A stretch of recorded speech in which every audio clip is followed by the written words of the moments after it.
It's me, that guy eats dead dot slime. Hello. Please, my Grumbletum, he's very sick.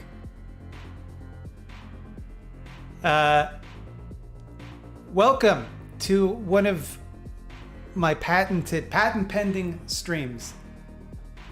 Unmuted? I've never been muted. There's no muting going on. I can see perfectly well the audio bar going up and down. Nice try. What a week. Boy, let me tell you. My landlord decided last week that his thing, what he wanted to do, was rip open all of the walls and replace all the pipes. So I've been living in a taped up nightmare world, like a Dexter kill room, for like a week. They finally got out of here today. So I managed to like tidy up and put most of my stuff away. A lot of my wife's stuff is still out. It was so much worse than they explained how it was going to be. And he was just going to not compensate us at all, even though like our living space has been unlivable for a week. My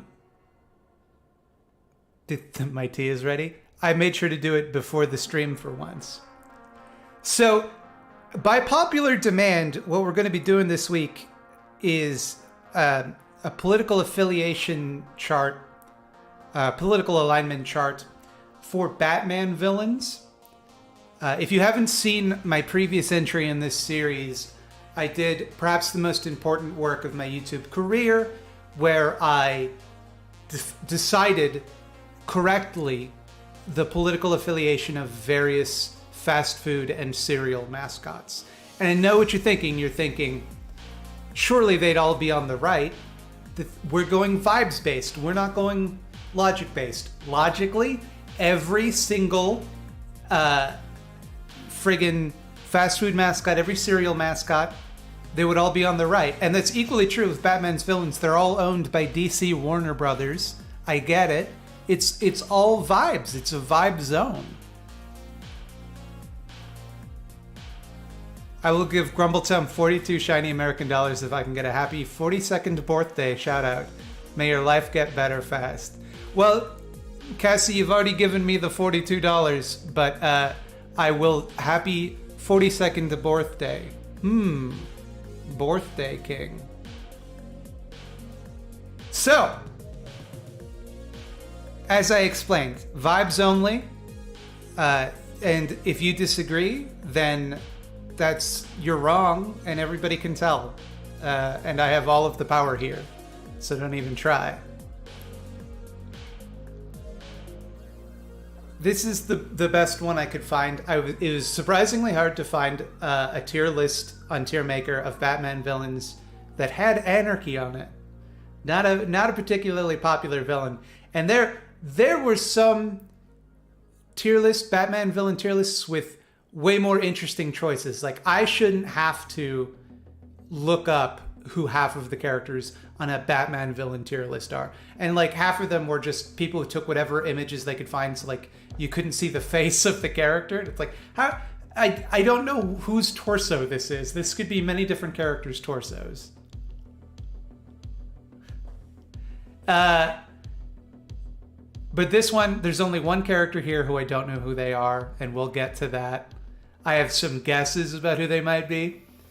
It could be a number of different characters, and I'm torn on it. So starting off, we've got Harley Quinn, Dr. Harleen Quinzel. Now, I think obviously not authoritarian, right? We know that much. Not authoritarian. She's very freewheeling and fancy-free. But is she on the left or the right? Here's my thinking on this. I think it depends on the time when you catch her. Because if you catch her when she's still with Joker in the abusive relationship with the Joker, I think she's on the right, you know? But I think once she escapes from that toxic situation and becomes her own character, then I think she's on the left. That's my view of it. So current day Harley Quinn, I'm gonna put her like here. That's my thinking. If it's like cartoon Harley Quinn, right here. But regular Harley Quinn in the comic books, right there. Now, Killer Croc, and I don't want to lean too hard on this, because this answer works for a lot of characters. Let me turn on the lamp. I don't want to lean too hard on this joke, but I do think that Killer Croc could be an anarcho-primitivist. Is he's primitive, surely. If anyone has cast off the yoke of civilization, it's Killer Croc. Surely. So I would be inclined to put him like right here. Maybe like that. I think Killer Croc does not practice agriculture. Killer Croc believes that speech is the first tool of civilization. Killer Croc is post-Civ. Prove me wrong.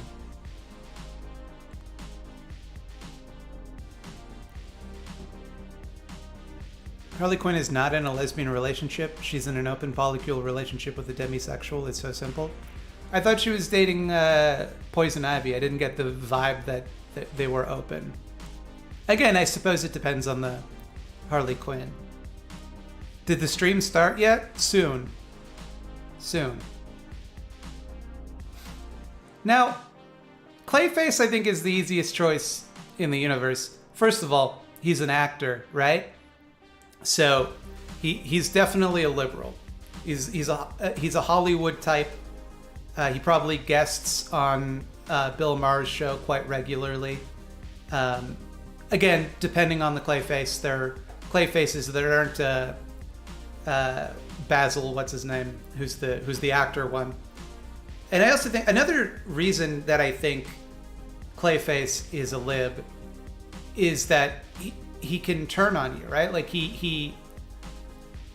there's some he has allegiances of convenience, the same way that a liberal will result to an alliance with fascists to stop socialists. I think so too with Clayface. I've been wondering if you're still planning to do those follow-up videos in your Infinite Growth, Austerity, and Degrowth. I love your work. No, those were very Thought Slime 2.0 videos. And in Thought Slime 3.0, we can't do videos like that. Basil Carlo. See, I remembered the Basil Rathbone part of his name, but Carlo, which you'd think I would remember better because it's Boris Karloff. But no, I can never remember his second name. Dave Rubin? Absolutely. Absolutely. Clayface just agrees with whoever he's talking to, which makes me want to put him further right, to be honest. Because he's like Dave Rubin. The Riddler. I think the Riddler, if he existed in real life, he would want to solve the greatest riddle of them all, the blockchain. I also think he might, like, if GCPD existed in the real world, the minute riddle crime started going on, and like you had this Riddler who's telling Batman how much smarter he is than him, he's the smartest guy, no one can out-logic him, they would just straight up go and arrest Sam Harris. Like, the Riddler, I think, is Sam Harris. And what I don't mean by that is that he's analogous to Sam Harris. I mean that the Riddler literally is Sam Harris in real life. And that Sam Harris must be brought to justice for his crimes, is what I'm trying to say. Black Mask is a fascist, in my view. That's the vibe I get off Black Mask. Let's observe the facts. Extremely rich. Wears a mask made from the coffin of his dead parents. Spooky looking. Skull fascination. This is all classic fascism. Black Mask, I think, is a fascist. I think the Birds of Prey movie portrayed him as a misogynist, which is further argument for me. He's the cult of machismo. I think, what else could Black Mask be? Quite frankly, is Black Mask more like black shirt?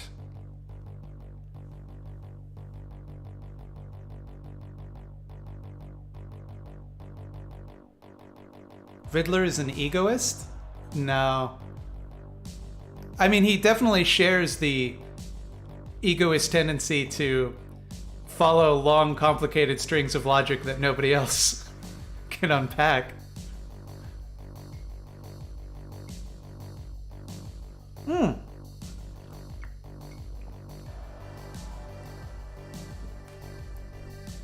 Is Robot Orgy hanging up? It wouldn't let me type without spaces. No, we didn't reach 50,000. I am spared the terror of having to hang Robot Orgy in my room. Though I will say it's still haunting me in many ways, because everywhere I go on Discord, it seems to appear. So I don't know who this character is meant to be. There's several possibilities for this one. This could be Talia al Ghul. It could be Nyssa al Ghul. It could be Lady Shiva. This could even be Cassie Cain when she becomes Ra's al Ghul. I don't know. It could be any of these women, because most women in comic books kind of look the same. You can only really tell by their hair color. The chat consensus seems to be Talia.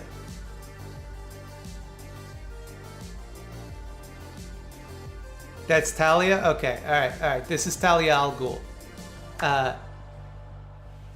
To me, the League of Assassins are definitely off left. The League of Assassins have a definite vanguardist tendency.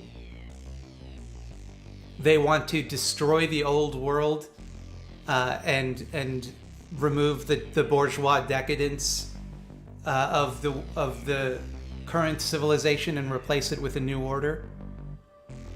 But that being said, Talia al Ghul does have her ideological differences with the rest of the League of Assassins. So, and some of you might be wondering why I'm saying League of Assassins and not League of Shadows. That's what they're called in the comics. They're called the League of Assassins. Aren't they eco-fash? I mean, I think I definitely have read more stories where they have more of a beef with the weak, decadent society than environmental impact. Really, that doesn't really feel like their bag, baby. But I will say that Talia al Ghul, right here. Right here. I think that's fair. I don't think that she's eco-fash. Nazbols? No, I would say if we're looking at the League of Assassins, I would say they're hardcore Maoists, you know?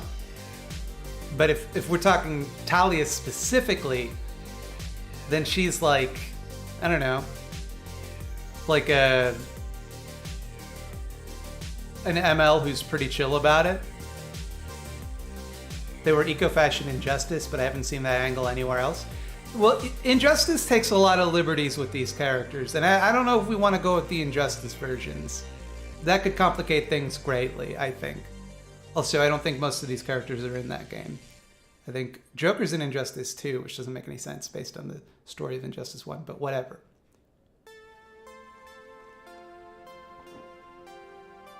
I think Deathstroke the Terminator,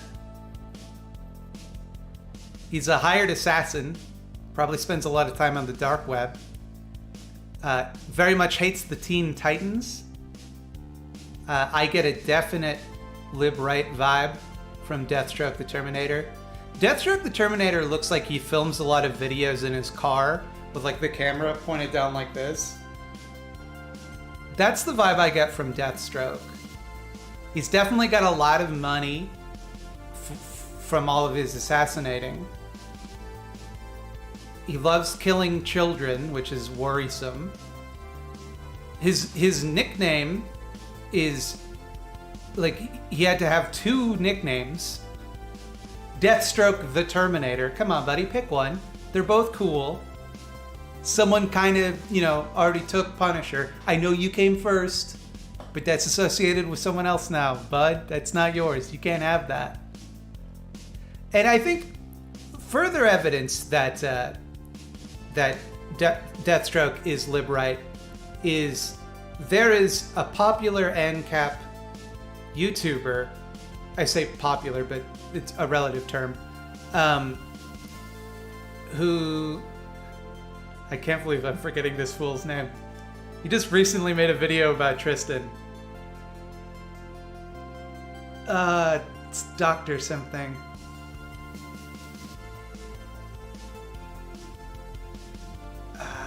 This is driving me crazy.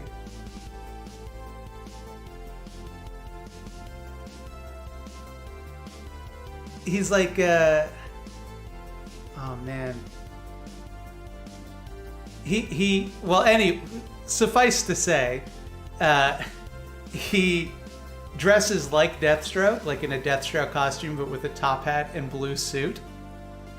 And that's very funny. So that might be prejudicing my opinion a little bit.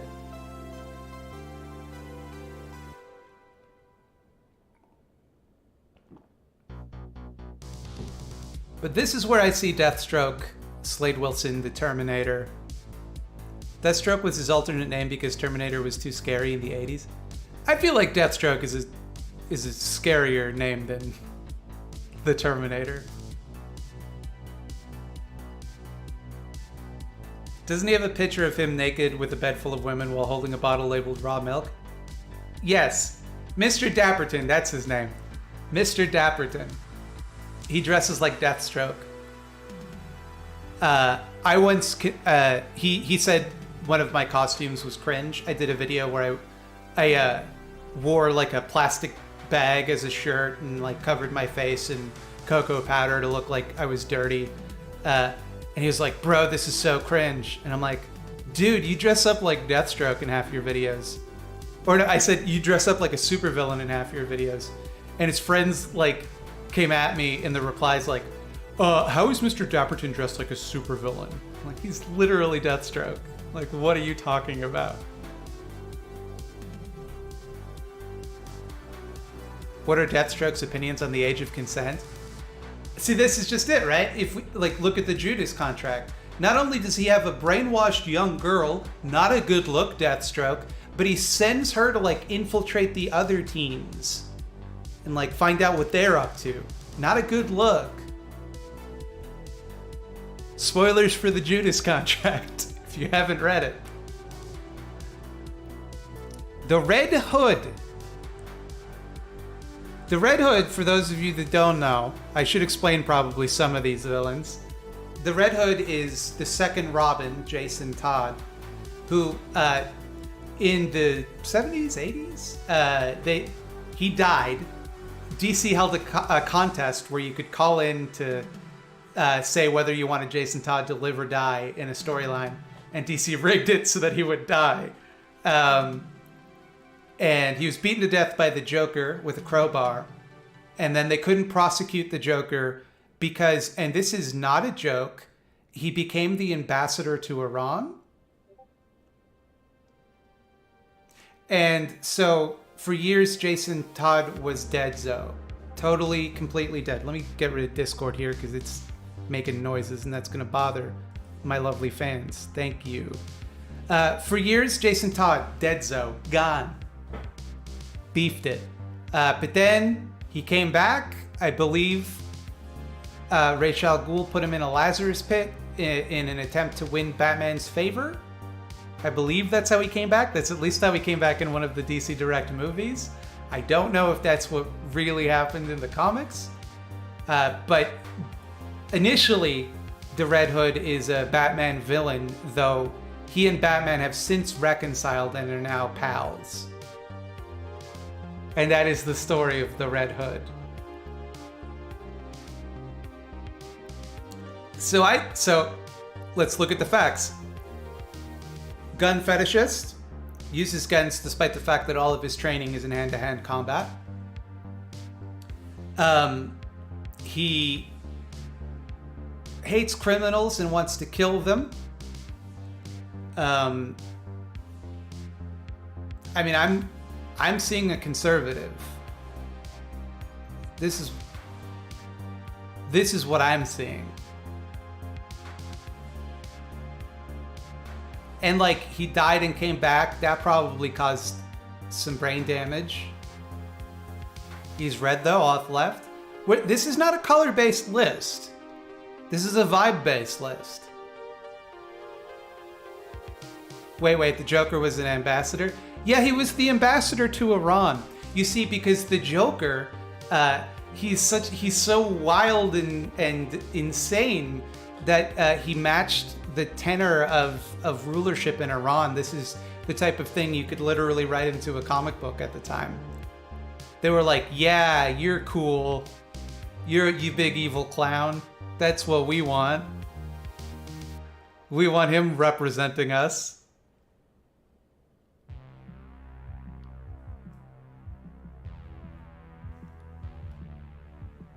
He was brought back by Superboy Prime punching reality. Of course! Of course. So, in the DC multiverse, there was a Superboy named Superboy Prime who was evil, and this is not a joke. This is how DC Comics actually are. In order to retcon the entire universe to be the way they wanted it, they had him punch existence itself so hard that it broke and shit changed. That this is the type of thing that happens in comic books.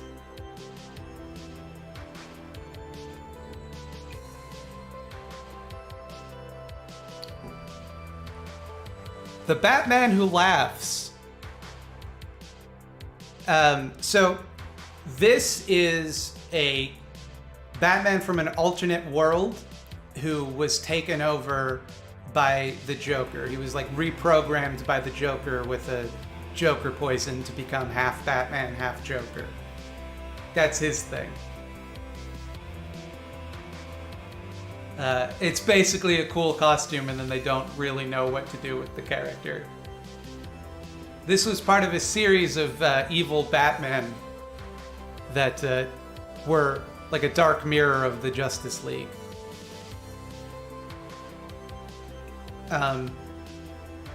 Like there was a Flash Batman named the Red Death, for example. Yes, he got Joker-fied, exactly.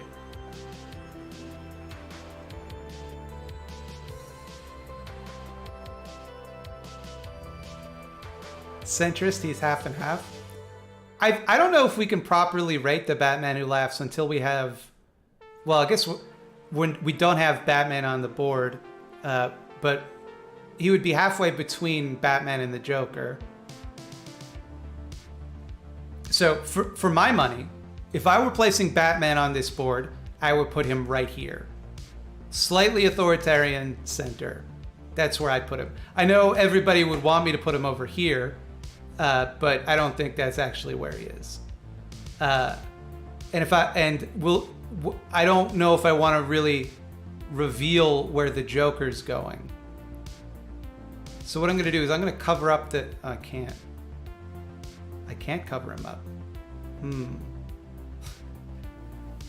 All right. He's definitely authoritarian, the Batman Who Laughs. And I can say this because he has two little Robins that he keeps on a leash. They're like Joker Robins that he keeps on a leash, and they got like spiky teeth. And they say crow because what they mean is crowbar, because how the Joker beat Robin to death with a crowbar, because this is what DC Comics are like. So I think authoritarian. I don't know if he believes in anything, though. I don't know if you could put him on the right or the left, is the thing.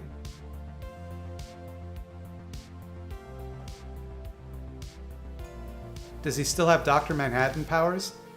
Oh my god. Fucking comic books.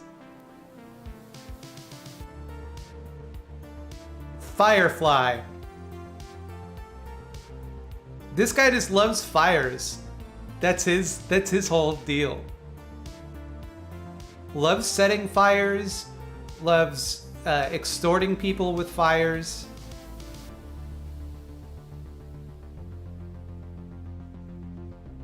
Now, if he were breaking windows, I think this would be an easy choice. I know that we on the radical left do love to set fires. He's grill pilled. You're right. But the problem with Firefly, the problem with ranking Firefly, is he has no personality. He's just the guy that flies around and sets fires. Here's the thing. Any Batman villain that has powers is boring. With the possible exception of Clayface. And I guess Bane. But Batman's villains should present like an ideological difference with him, right? They should be based on an idea or something that challenges Batman on that level. If it's just like, I'm a guy who flies around, I'm a dark mirror of you, Batman, because you don't set fires and I do set fires. Like, that's not interesting. I don't care about that. I don't care about Firefly. Nobody likes you, Firefly. Bane has powers? That's true, I guess. He's just taking a steroid. Sorry. You might only be familiar with Bane from the Christopher Nolan movies. In the comics, he's super strong because he has a steroid called Venom because he was created in the 90s. Can't we talk about Los Bros Hernandez's Love and Rockets comics? They're more interesting than everything we've discussed tonight, dude. Well, I mean, you're free to not watch if you're not interested. No one's holding a gun to your head.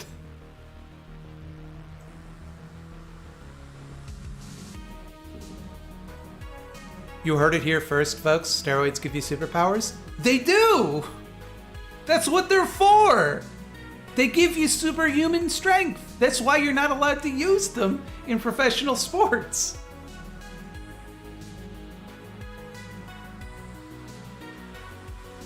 Anyway, I'm not going to do the Joker yet. I think we have to save the Joker till last, obviously. I don't think we should... Oh, I still haven't done Firefly, for fuck's sake.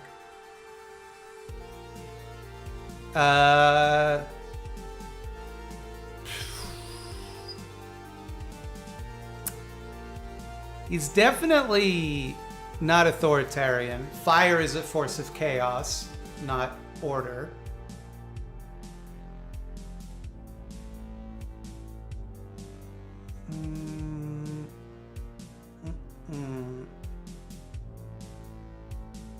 I would say that I would maybe put him here. Why is Harley Quinn so high up? She's more libertarian than that. I would put him right there. Wow, I'm getting sexually harassed in chat. This is a new one.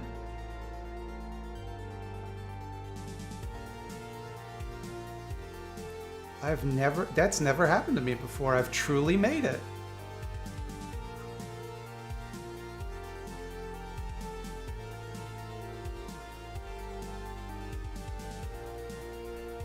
Good night, Big Cock RP. Wow, I am truly blessed. Hashtag blessed.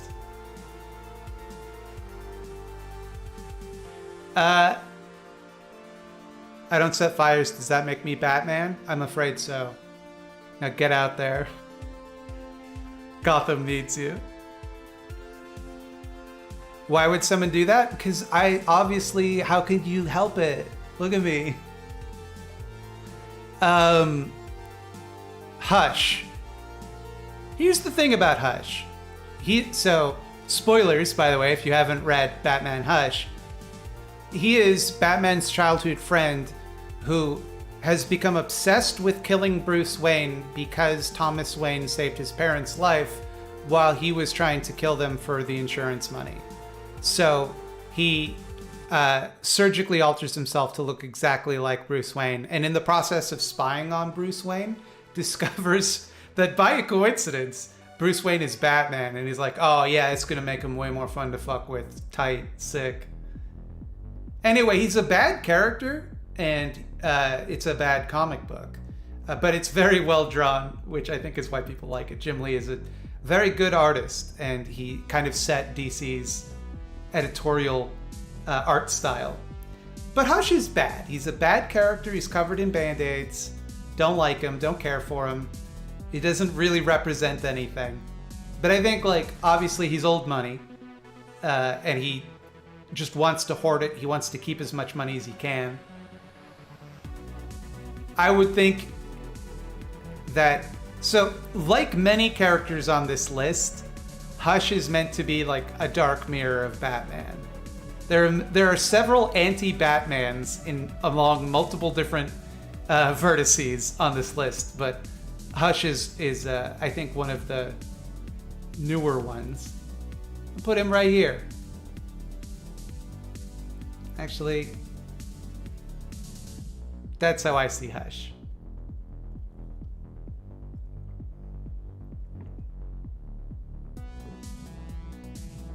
I think Hush is very ANCAP. He wants money, and he's willing to kill his parents to get it. But that would violate the non-aggression principle. So he can't be an ANCAP. Speaking of ANCAPs, Mad Hatter, come on, obviously.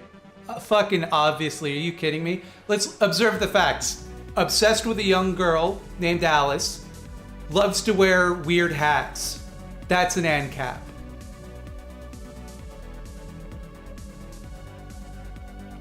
Tell me I'm wrong.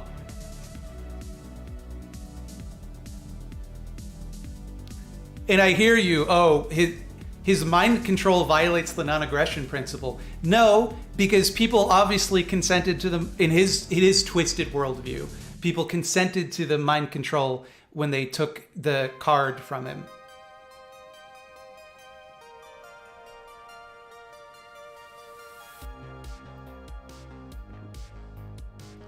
Hush symbolizes double identity.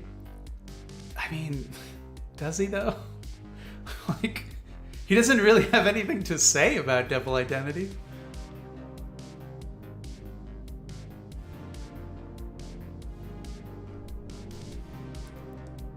The thing about Hush is that Jeff Loeb had to make a new ending when DC editorial wouldn't let him make it Jason Todd. Oh, that sucks. That's you got to work pretty hard also to make me feel bad for Jeff Loeb, whose writing I do not care for. But that does suck. That would have been a way better ending.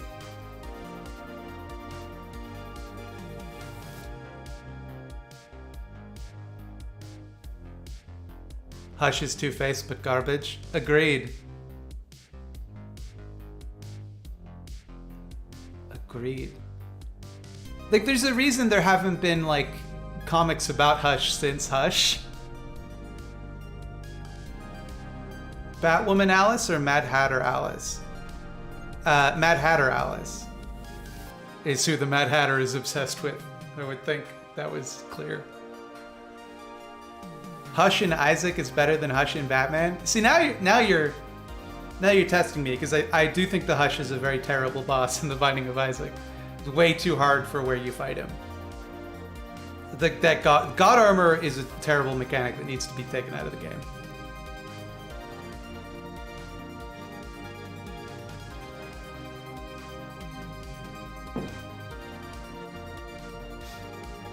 Mr. Zaz.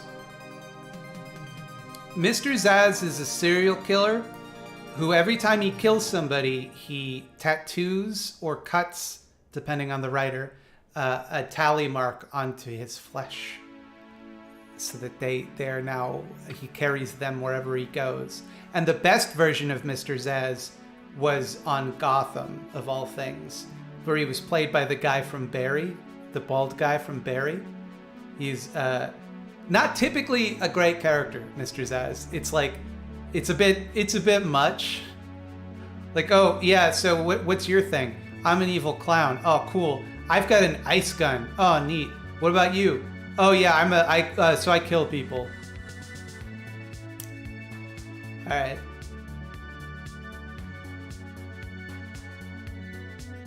Now here's the thing. So I think killing people and then making them a part of your body, I think, is an authoritarian act. You're taking away someone else's control of themselves, their own autonomy. And furthermore, I would argue it's a collectivist act because he's taking all these disparate people and making them into one. This is what I genuinely believe about Mr. Zsasz. This is my view on what communism is. Quote me on that. Good. Communism is when you absorb people into your physical body. So I'm putting him right here.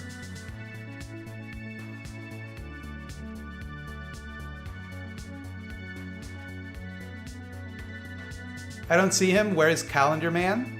Depends on the day of the year, I guess.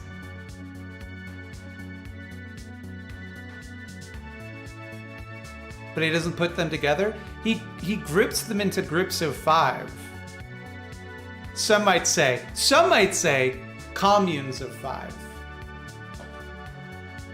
People are saying it.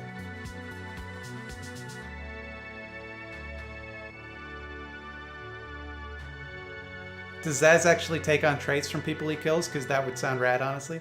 No, he doesn't. He carves a little tally mark into his skin.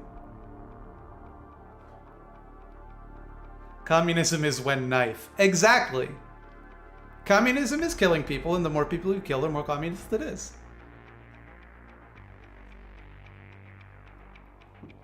That's what I've always said, and that's what I believe.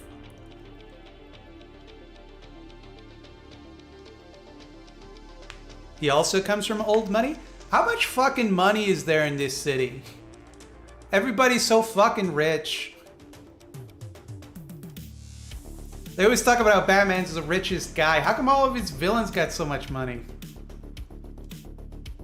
Get him out of here. Deadshot. Deadshot, I think, I would say, very much like Deathstroke, he's an assassin, but his thing is that he's the best shot in the world, and he can never miss. And he's got a gun built into his arm, and it's very funny. He's also got a little tiny mustache, and he loves his daughter. These are the facts about Floyd Lawton, Deadshot, as portrayed by Will Smith in the film Suicide Squad. I think Deadshot, first of all, unlike Deathstroke, he's doing what he does for his family. He is a working man. He's just out trying to make a paycheck. He wants to get out of the game, just have enough for his daughter to have a nice life. I relate to him on a deep level. Because I too am incapable of missing a shot ever. So I think we're gonna put him right here.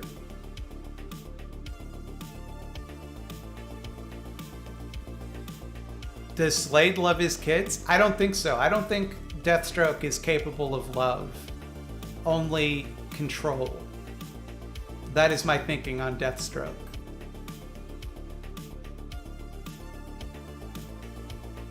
Deadshot should be dead center. This is vibe-based, not pun-based.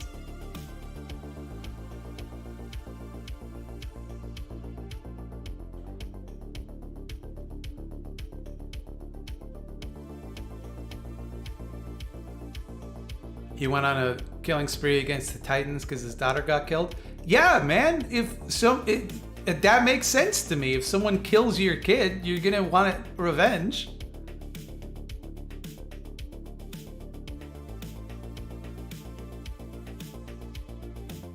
Because Deadshot being made into a loving father sounds like a Will Smith invention.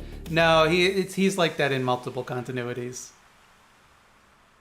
Wait, is Deathstroke Slade? Yes, Deathstroke is Slade. Deadshot is Floyd Lawton. There's 2 assassins with death in their name. Just so that you know what they do for a living. Dr. Hugo Strange. Dr. Hugo Strange, I shouldn't just call him Dr. Strange. That'd get confusing real fast. Was a psychiatrist at Arkham Asylum who became obsessed with Batman and discovering his secret identity, which sometimes he already knows. So that's his thing. He likes to manipulate people. So here's the thing. I definitely get a very lib vibe from him. He's definitely authoritarian. Like, he would be the most authoritarian, I think, of the characters so far, at least.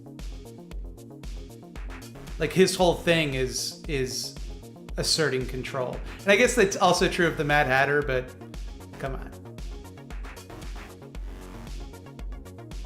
Do they actually have 2 Doctor Stranges? Marvel has a Doctor Strange and DC has a Doctor Strange. So they're always careful to call him Dr. Hugo Strange. He has a super prison? I mean, that's... Yeah, it's gotta go right there, I think. If he's literally got a super prison... You know who should be on this list? You know who is he's only, as far as I know, been in the Batman the Animated Series, but I thought he was a great villain. His name was Lockdown, and his thing was like brutally punishing Gotham's criminals, like to a degree that Batman had to stop him. Was it Lock Up? I thought it was Lockdown is a better name.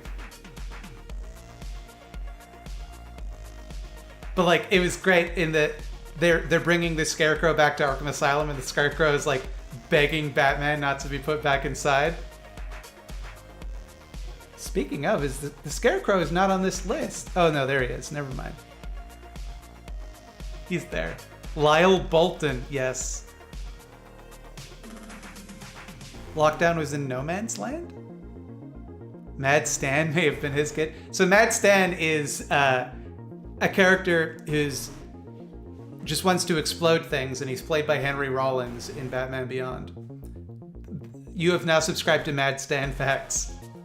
To unsubscribe, please write unsubscribe now.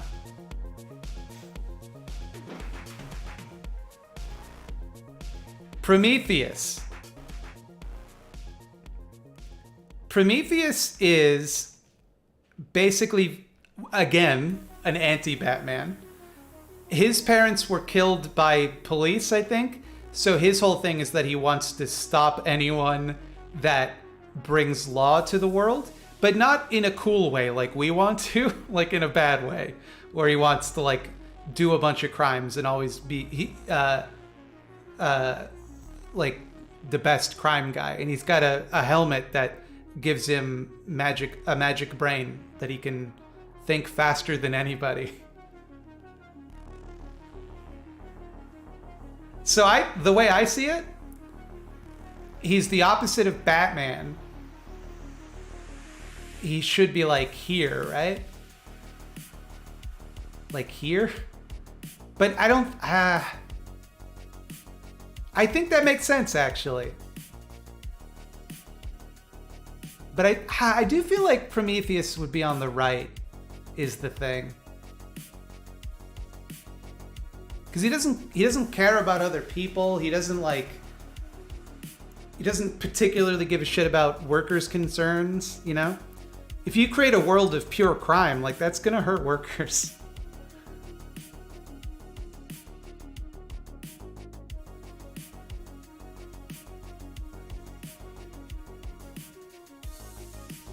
Aren't all leftists evil, though?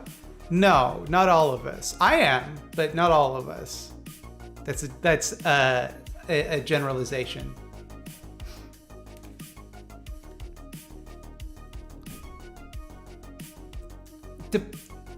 Prometheus has really only got the one thing. He's horny for crime. That's his main deal. Where's Mr. Mixius Bitlick? The thing is, he's fifth dimensional, so he wouldn't be on this graph. There would be an axis coming out. And that's where you'd put Mr. Mixius Bitlick. See also Batmite. They're both fifth dimensional beings.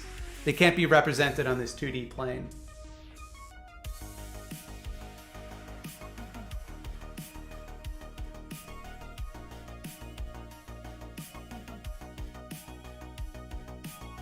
The ventriloquist and Scarface, the dummy.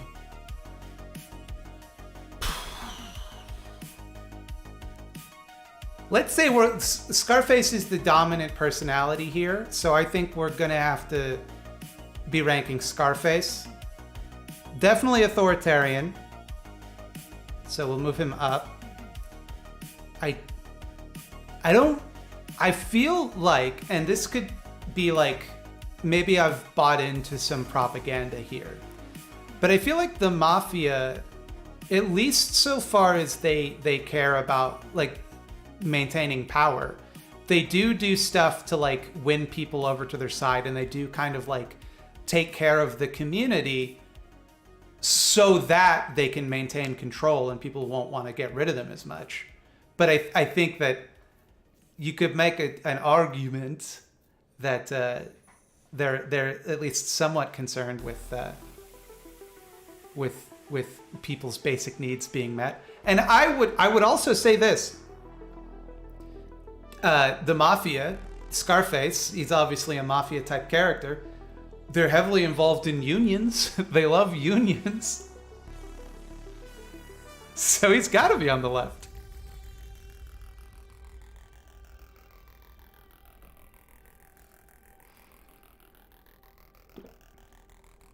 Who raid? Who did raid?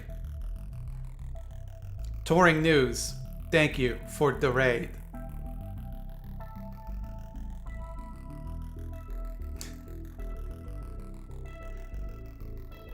Am I wrong about Scarface? I don't look. This one's a tough one. I don't know if I don't know. Was Batman revealed in the Panama Papers? Maybe Bruce Wayne was. I don't think Batman has his own money.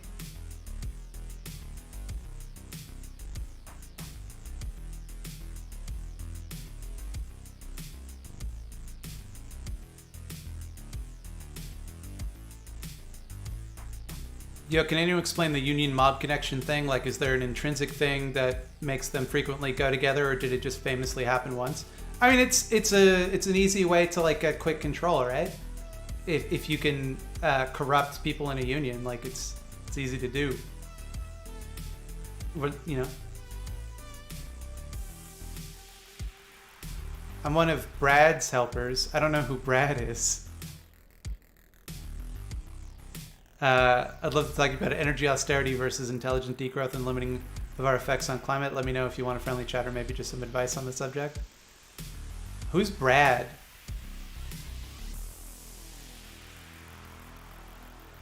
Brad is Touring News. I don't know about this. Batman has his own credit card? That was a visual gag.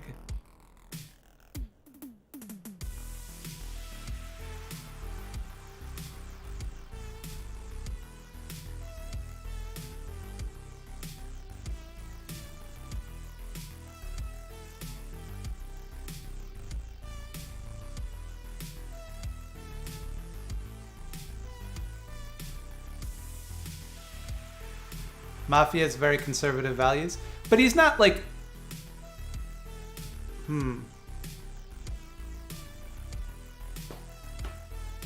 But does Scarface the puppet have conservative values?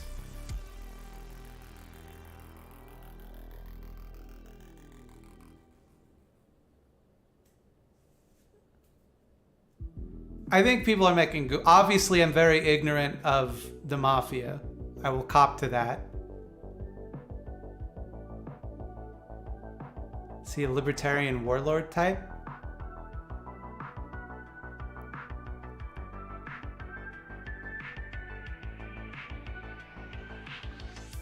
Like there?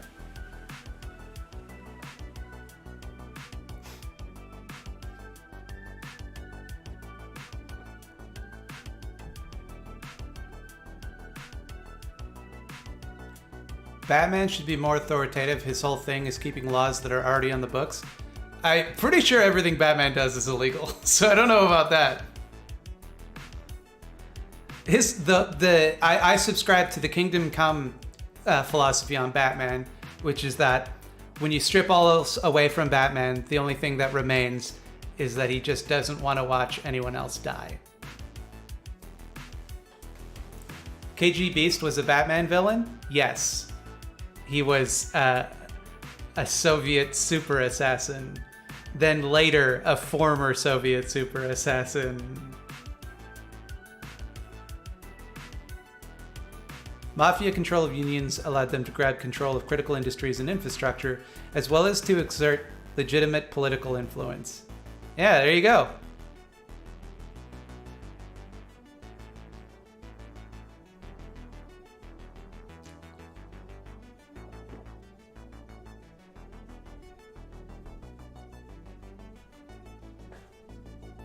Man-Bat, another dark mirror of Batman, in that instead of being a guy who dresses like a bat, he's a guy that is part bat. This says a lot about Batman and his character.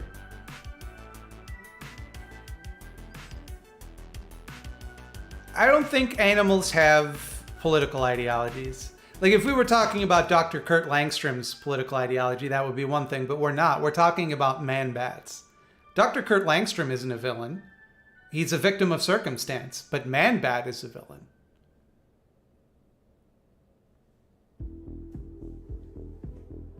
What, Jack? What you have? What is the problem here?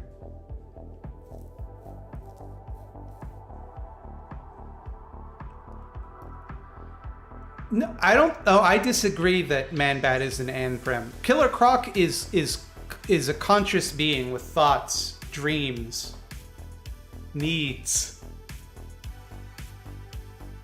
Man-Bat is a giant bat. He flies around, eats, I assume, giant mosquitoes.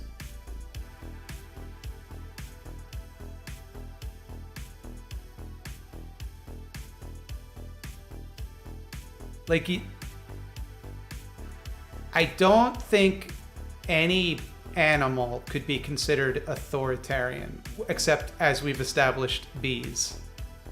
And ants, I guess. And the lobster, obviously, yes. Spiders aren't authoritarian.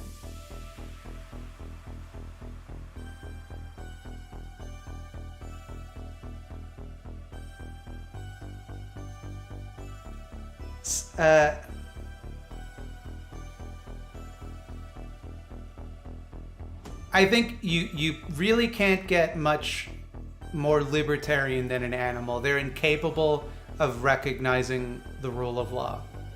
It's not merely that they don't respect it, it's that they couldn't understand it if they tried. I don't think you can get much more libertarian than an animal, in my view.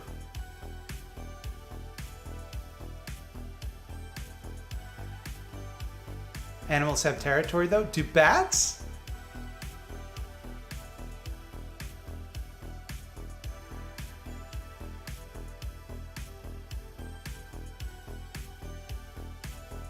Animals have their own laws, though?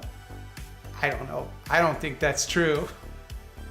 You say bees are authoritarian, but what about the time 20,000 bees attacked a group of cops in Nevada? Though, I mean, like, not all authoritarians get along with the cops, is the thing. I mean, that's pretty based, but... What monkey democracy decided smiling was a signal of aggression? That makes more sense to me. I think the monkeys got that one right because you're showing your teeth. You could bite at any moment. I think the monkeys are on the right page on this one. I think we could learn. I did say it wrong, didn't I?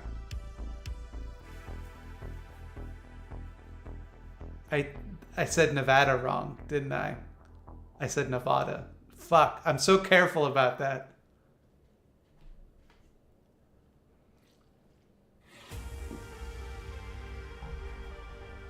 That's a good point, actually. Man-Bat is a vampire, which would place him firmly on the right.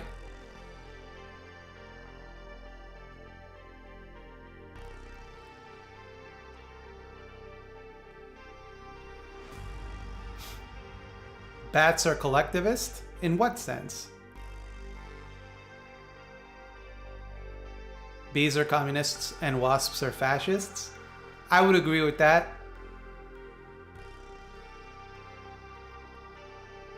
They all collectively poop together? I don't think that makes you collectivist. I think that's just a good time.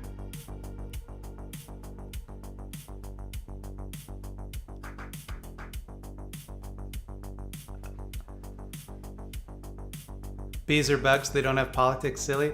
I mean, and bats do?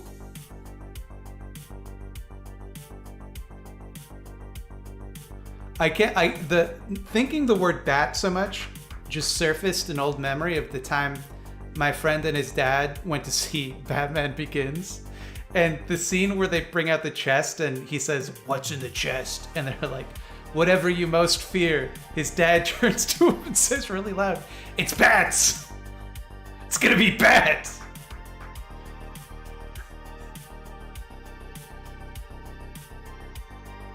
Wait, is he? What do we mean by vampire?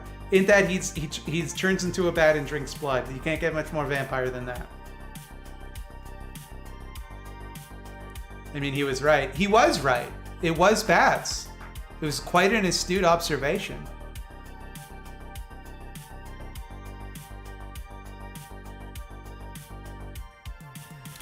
Anarchy with a K. Obviously authoritarian. No, obviously he's right. Like, I mean, come on. Where else are you gonna put this fool? He's explicitly a left anarchist in the comics. Every time they adapt him, they don't really handle the character with that much nuance. But in the comics, he is certainly a left anarchist.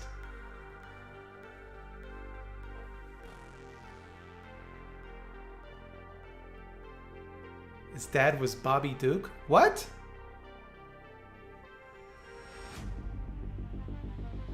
Just hopped in and I see the Mad Hatter is a super far ANCAP / feudalistic. What's going on with that? As I said when we ranked him, he's obsessed with a young girl and he likes weird hats. That's an ANCAP.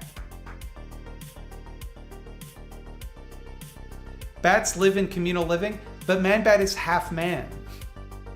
There are no other Man-Bats except one time in Hush when there were other Man-Bats.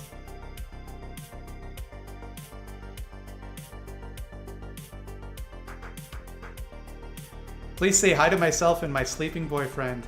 Hello, Anna McIver and Anna McIver's sleeping boyfriend. Wake up! It's an important stream.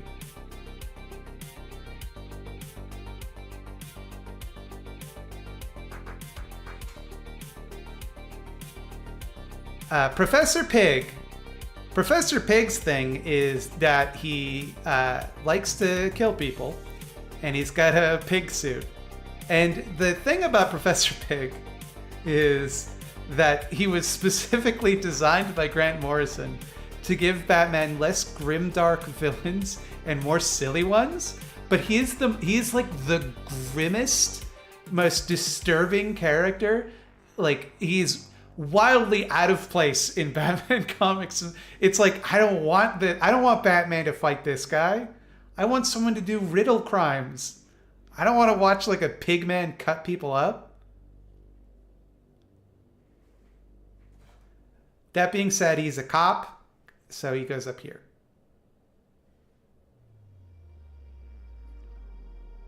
Because he's a pig.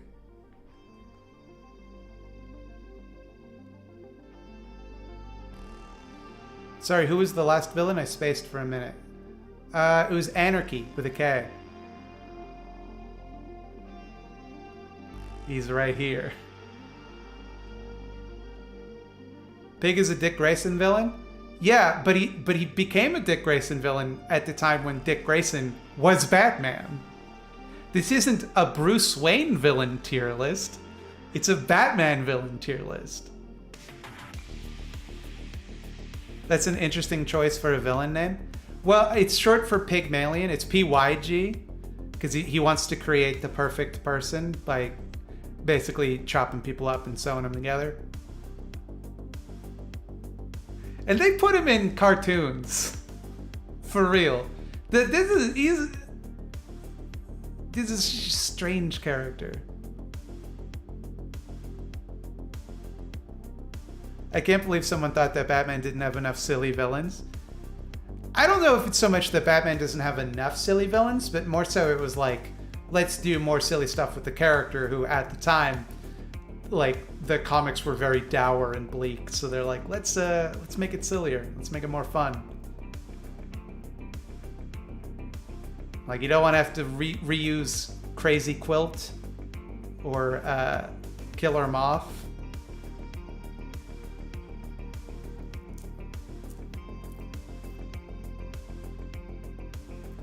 Do you remember the villain in Batman Beyond who would blow up banks that looked like Henry Rollins? He was actually played by Henry Rollins. His name was Mad Stan.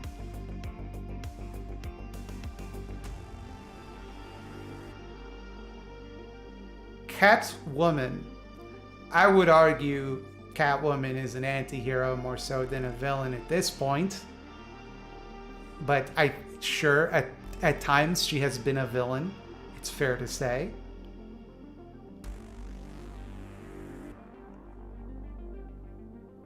Catwoman is very much about freedom. That's why she steals all of the money. But she doesn't really like share it with people. She keeps the money. Even though her boyfriend is a billionaire, she continues to steal money. But also, counterpoint, she is stealing it from other billionaires, which is pretty based, actually. And she likes cats, which definitely makes her seem like a leftist to me. Is Catwoman Grimes? No, because Batman's actually smart, unlike Elon Musk. She looks after the cats. So you were suggesting that Catwoman steals diamonds and jewels in order to fund a cat rescue operation.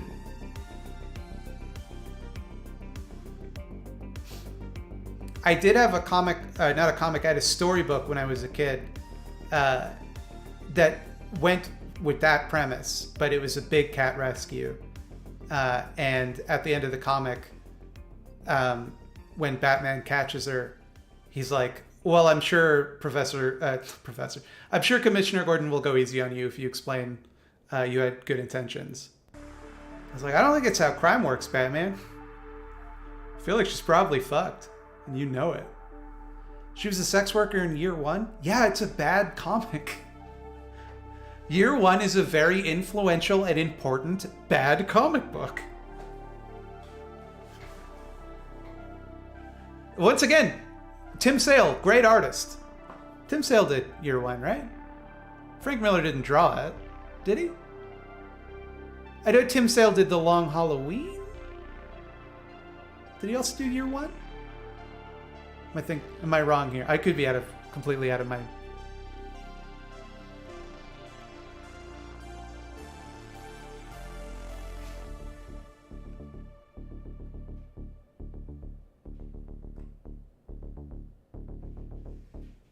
She takes care of stray cats, which is symbolic of taking care of those in poverty. Yeah. Yeah. I would say Catwoman's right here.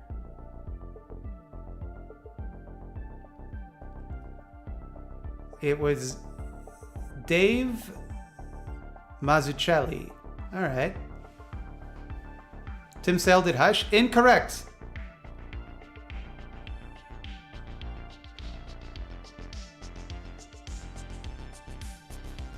That was Jim Lee. Jim Lee. He did it quite Jim-ly. Jim Lee, I like Jim Lee because his name is an adverb. Talon. Or perhaps just the Court of Owls in general. So the Court of Owls are like evil owl people. I think they're Off-Right. Because it's a collection of Gotham's elites ruling in secret to try and prevent social change. So I mean, you can't get much more Off-Right than that, right? Like, would I put them all the way up? I think so.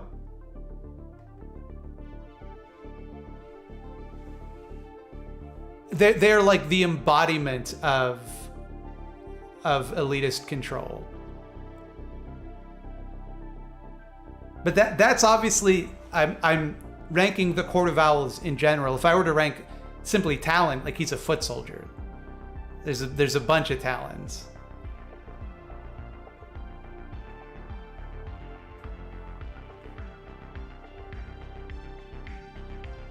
Thought Slime, where do you fall? Sorry if this is obvious to your viewers. I'm new here. I would say right here, baby. But everyone else on the internet would say I fall right here. So it's up to you who you want to believe. Two-Face. You can't... This is bullshit. There should be two Two-Faces on this list. Because you should be able to put Two-Face in two different places. To limit Two-Face to one ideology is spurious. I would say Two-Face is the definition of a centrist. It depends on how his coin falls, doesn't it? Say what you want, but the man's only got one face. What are you talking about? He's got two faces.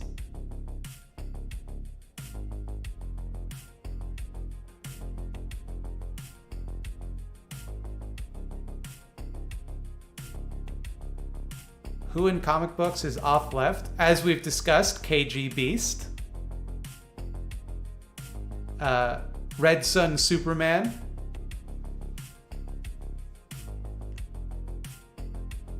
Maybe Colossus?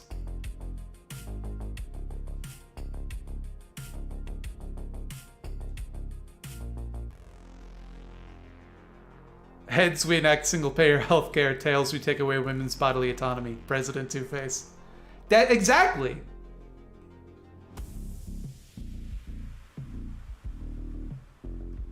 Say what you will about Two-Face. He would bring balance to the force.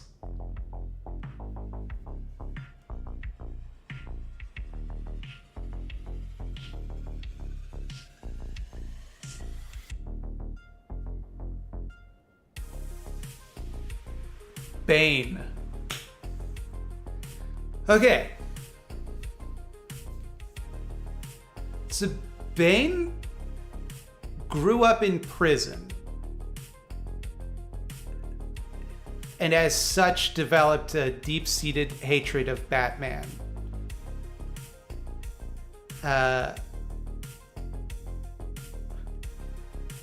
I see everybody loves to quote Bane. If we're quoting, if this is movie Bane, he would be like right here, because Christopher Nolan doesn't understand anything ever. But if we're talking comic book Bane, I still think he'd be on the left. Like, I would put him like right here. I like Bane. Bane, I think, is for sure anti-imperialist.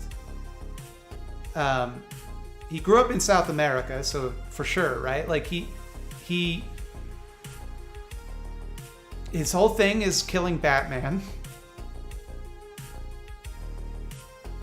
He's very strong. These are Bane's qualities.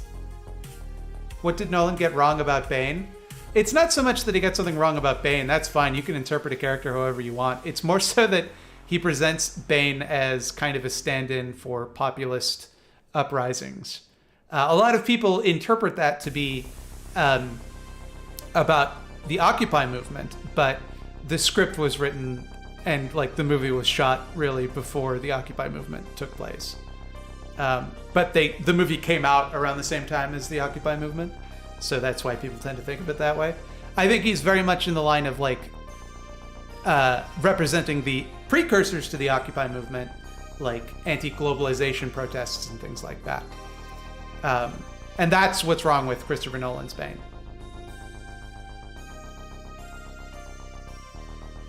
Bane is definitely Antifa.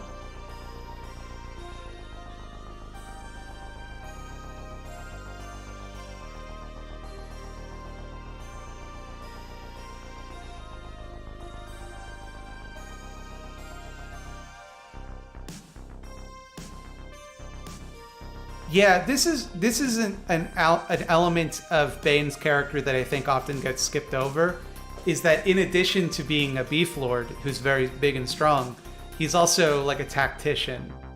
So he can outsmart enemies as well. But that gets hard to write. So they typically just make him like a jobber.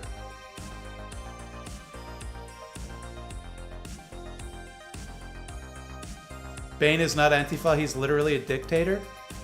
What? Do I like the Nolan Batmans? I like the first two. I think the third one shit the bed pretty hard. I will say that I have like ideological differences with the Dark Knight. But I think it's a good movie despite that. Despite its awful message.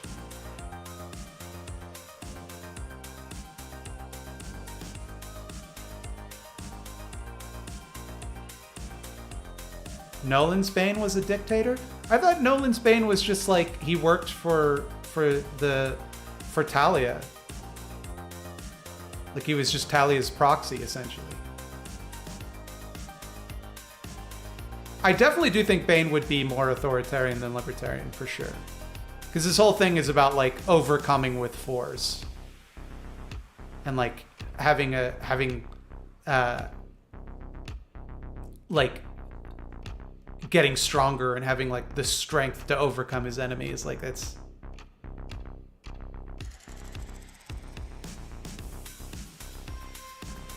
what is its message? The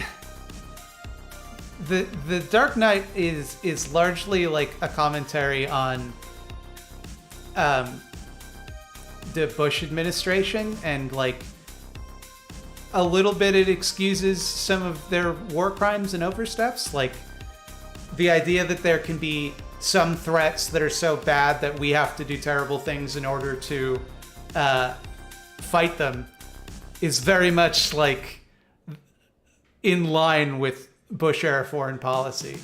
That like, yeah, okay, obviously we shouldn't be drone striking people, but what, you know, with the terrorists are just so dangerous that we have to go against our own morals to defeat them. And like, yeah, obviously the shit at the end where Batman has the computer where it can see everything in Gotham and he can spy on everybody, which he would normally never use, but the Joker is just so dangerous that it therefore justifies the use of it. I would almost find it better if they just ignored like the moral problem of using that. I would almost feel better if they just, it's like, oh great, now we can use this supercomputer to track the Joker. It just kind of didn't address like how fucked up that is.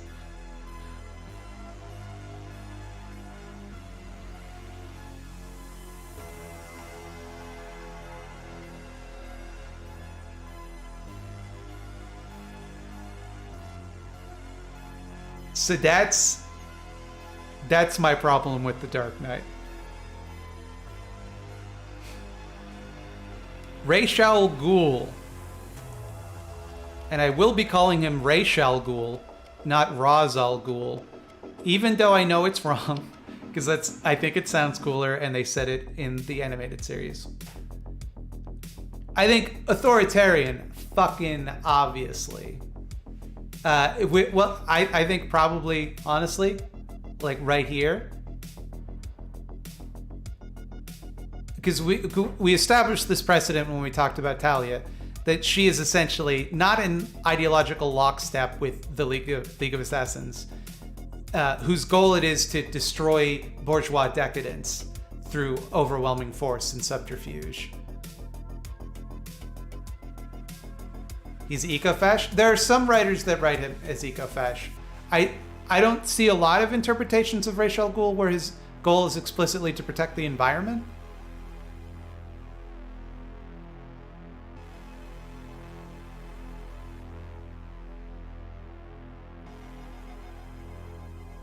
And if we're being frank, we have to have a very high standard to label someone on the auth-right on this list, because this is a list of villains, and the authoritarian right is obviously the most villainous position.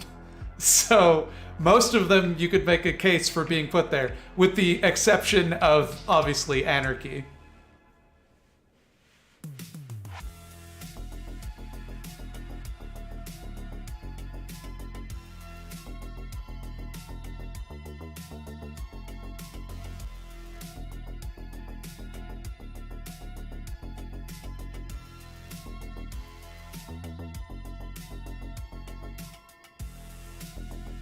Roz is too old to be so left. But no, because the Lazarus pits rejuvenate his mind, keeping him sharp.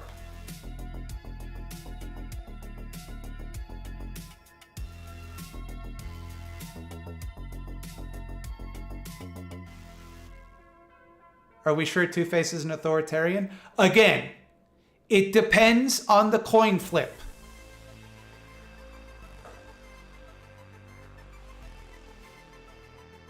Darkseid is the most authorite character? Yeah, for sure. He's like a physical embodiment of the authoritarian right. He's literally like created for Jack Kirby to process his feelings about Hitler.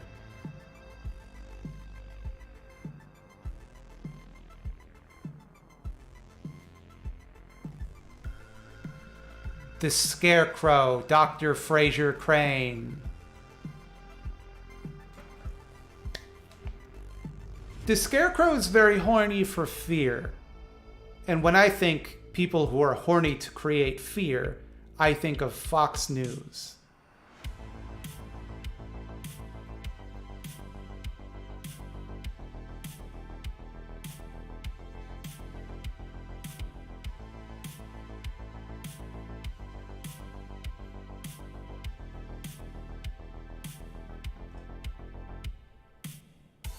So Two-Face's coin is authoritarian? I can't believe this is... Obviously, the scarred side of the coin is authoritarian, and the non-scarred side of the coin is libertarian. Obviously. I think... So, he's on the right. For sure. I would argue, I think Fox News viewers, at least, if not Fox News themselves, are lean towards libertarian, like small government libertarian.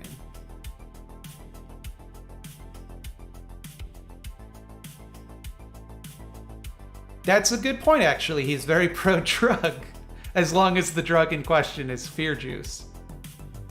Dr. Fraser Crane loves it when you drink your fear juice.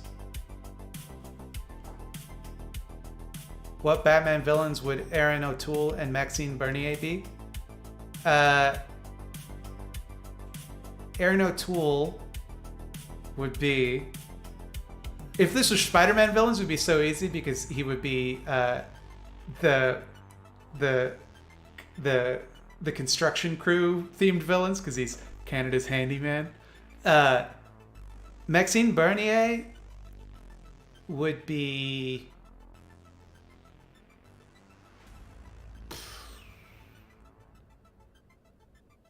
probably Court of Owls, right?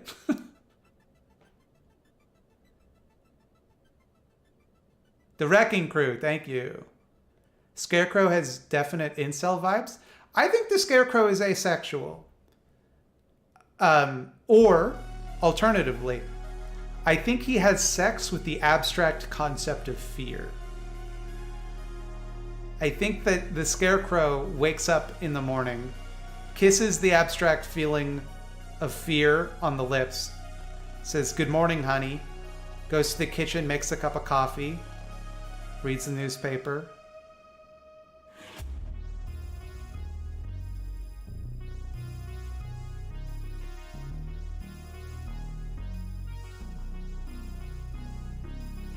Scarecrow is just Clive Barker, but more fashy. Again, no, because Clive Barker is horny and afraid. And there's a subtle distinction between horny and afraid, and horny for afraid.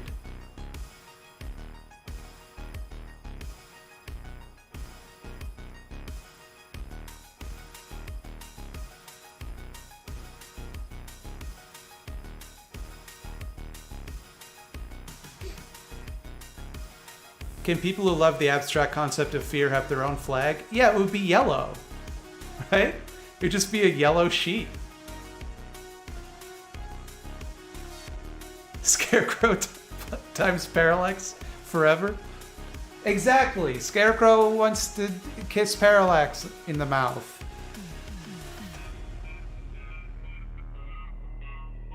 Scarecrow, like when he goes out with his friends, they're like, "Oh, hey, did you see WandaVision?" And he's like, yeah, but like, what do you think about fear, though? It's pretty tight. What are you afraid of? And they're like,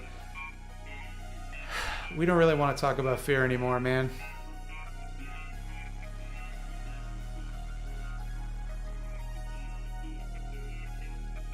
Where does Onomatopoeia go? It's a Green Arrow villain.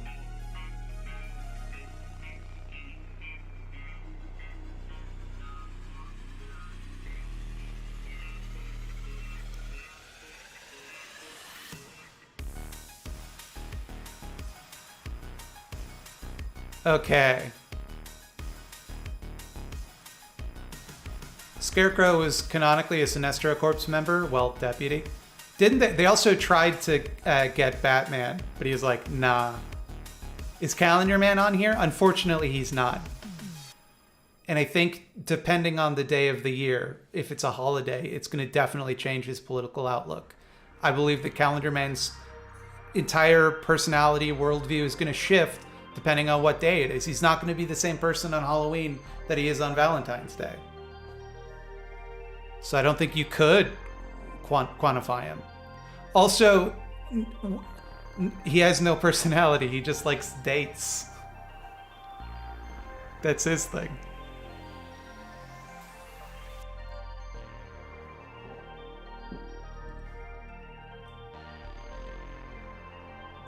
Which Batman do you think would be more powerful? Him with the Green Lantern ring or him with the Yellow Lantern ring?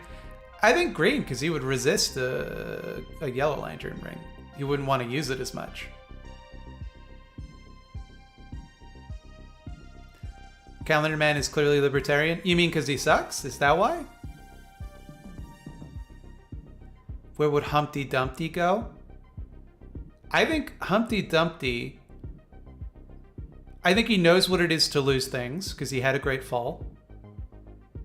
But he's also close to the aristocracy, because when he fell, all the king's horses and all the king's men tried to put him back together again. They couldn't, but they tried.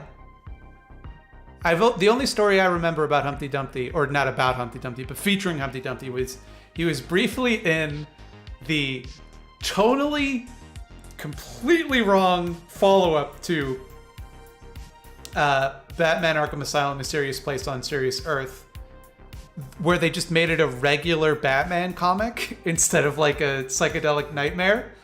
And it was the origin story of the villain Great White. And Humpty Dumpty was in that. And his thing was that he was obsessed with taking things apart and putting them back together. And then, so he started killing people and trying to disassemble them and put them back together. But he was kind of like, it was like a compulsive behavior, like he couldn't really help it. So he wasn't really like a bad guy. He just had like this fixation that this compulsion that he couldn't stop, and he wanted to stop.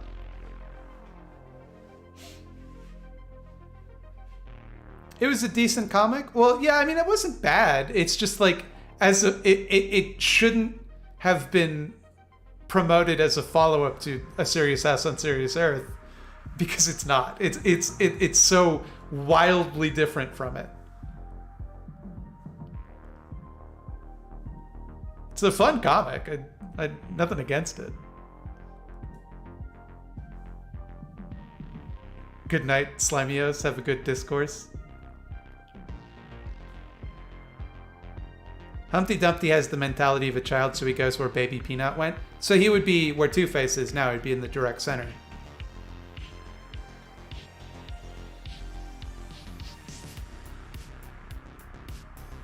Humpty Dumpty would be at the furthest libertarian side because that's where he landed when he fell. Well, he fell off a wall. And walls are authoritarian.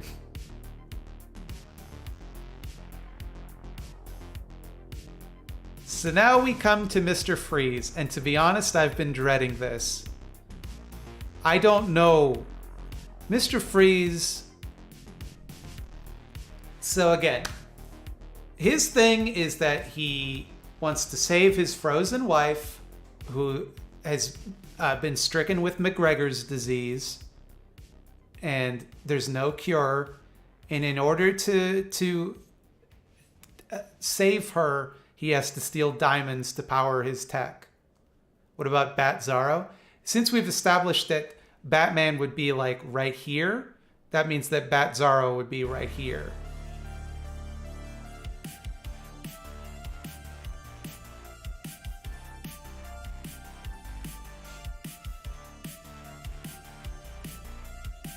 Hasn't he killed a lot of CEOs? Has he really though? I feel like Mr. Freeze is a man of science. Okay, we know that much. I think he's humble because although he's like a super genius scientist with a doctorate, he goes by the name Mr. Freeze. When Dr. Freeze is that would be a cooler name. But I don't see him as someone who's particularly politically involved. Obviously, he wants to raise awareness about McGregor's disease. Other than that, he's just a wife guy. I would say like right here. How interesting it is that Mr. Freeze and Firefly ended up so close together. Boy, that says something, doesn't it? How poetic. Mr. Freeze is a reactionary. He is violently unable to move on.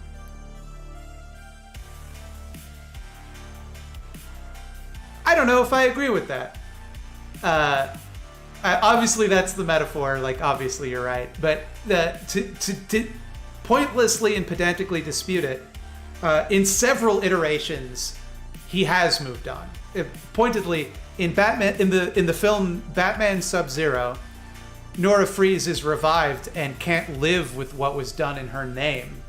And so Mr. Freeze lets her go her separate way and like goes to live in the Arctic, perfectly content. But then again, now that I think about it even further, jump forward to the Batman Beyond period, and he is then once again unable to let it go. So yeah, I think you're right, he is a reactionary.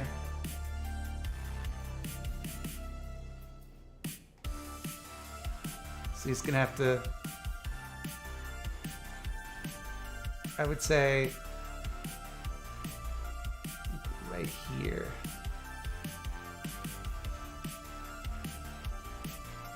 How does he feel about global warming? That's a good point as well. He definitely, well, I wouldn't say that he cares about the environment, but he definitely doesn't want it to warm. Help, my loved ones thought it was a good idea to go to the cabin in the woods, and I'm pretty sure Slender Man is about to kill me. If you collect all of his notes, he can't hurt you, as I understand it. You have to collect his notes.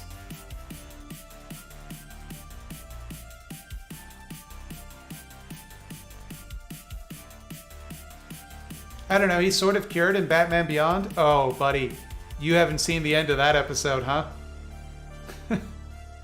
It doesn't go well for him. Constantly feeding diamonds into his equipment surely makes a lot of pollution. And the thing is, I feel like he wouldn't be picky about whether or not they're conflict diamonds, also. I've seen no evidence to suggest that Mr. Freeze is responsible about his diamonds.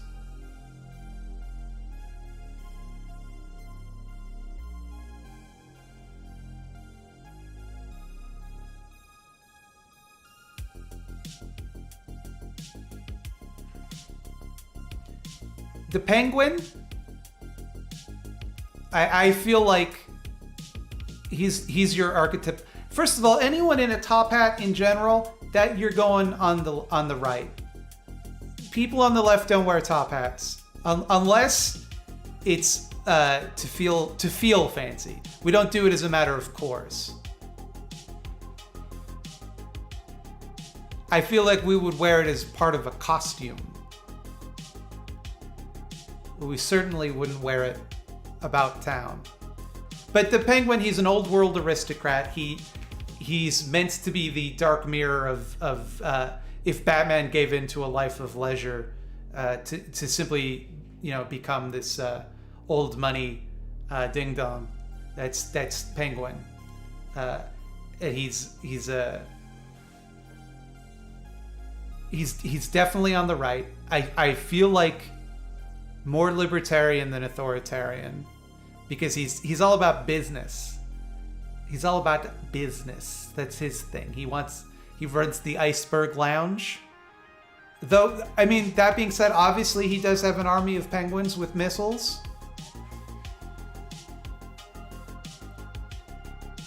But I feel like the penguins with missiles are there, at least. I don't feel like they're conscripted. I feel like it is a voluntary military, because if you recall, when the Penguin dies in Batman Returns, the final nightmare, when the Penguin dies, the penguins, the other penguins, the missile penguins, mourn him. Is Deathstroke where he is because of Mr. Dapperton? Mostly, yes. We did talk about that when we put him there.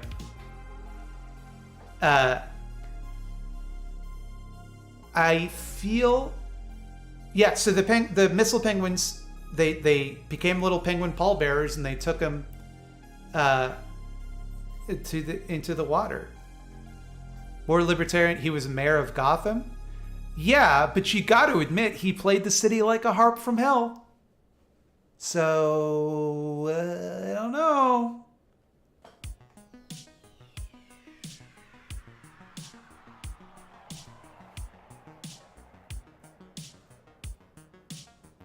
He's on r/Wall Street, definitely. Seriously, why did he bleed black goo? Because he's evil. It's a manifestation of the evil within him. Evil people bleed black. Everyone knows this. Penguin cares a lot about animal welfare. Does he, though? Does he, though? Because I do feel like at the Iceberg Lounge, he's got a captive polar bear. And that's not the natural home of a polar bear. They shouldn't be kept in Gotham City. He puts bombs on those penguins? Yes, that's that's a good point as well. He straps missiles to all of his penguins.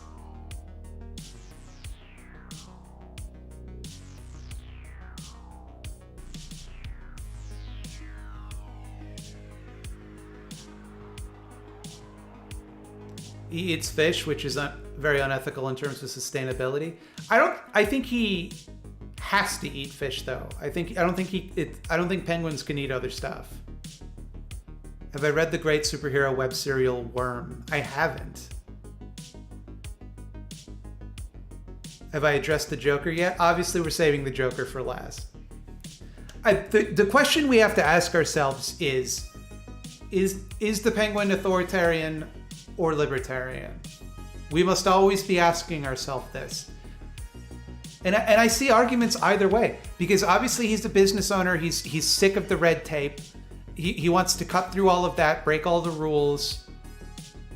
But, you know, the army of penguins and stealing all of Gotham's firstborn sons, that's an authoritarian act.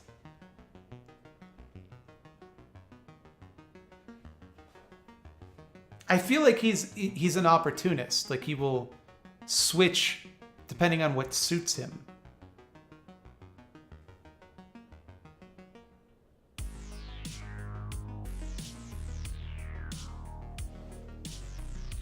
Think, see, to me, I know we joked that Professor Pig was Porky. To me, Penguin is Porky, right?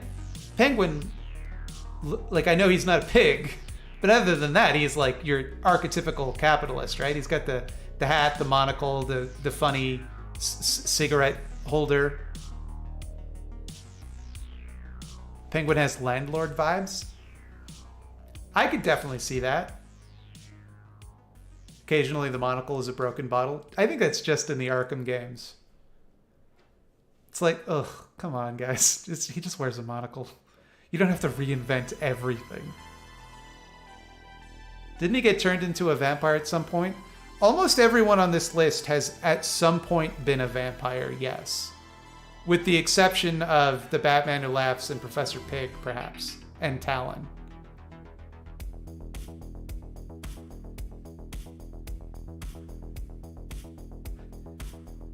Poison Ivy is an environmentalist. You know what's weird about Poison Ivy? Is they always portray her as vegan in comics. But I feel like she should be the opposite, right? She should only eat meat. She should be like Michaela Peterson. They always make her vegan, but her whole thing is not wanting to hurt plants. Doesn't make any sense to me. Now, if she was fruitarian, if she only ate the fruit of the plant that she could eat without killing the plant, sure, yes. Is the Penguin not just a very obvious anti-Semitic caricature? I think he's meant to look like a penguin. I think that's the idea. He's not typically depicted as Jewish, though he was in the Harley Quinn cartoon. But like, that show is mostly written by Jews, so I don't know. I don't know if I have a right to criticize that. Ivy listens to Joe Rogan, confirmed. Definitely not. Listen to yourself. Poison Ivy would never listen to Joe Rogan, ever. If there's anyone on this list who would not listen to Joe Rogan, it's Poison Ivy. She doesn't listen to cool guys. Her whole thing is like kissing dudes and making them do her bidding.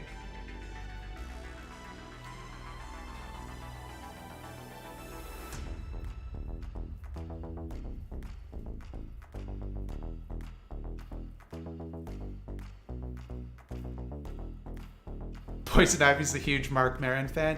Yeah, but she skips the part in the beginning where he just talks about what songs he's playing on guitar and just goes straight to the interview.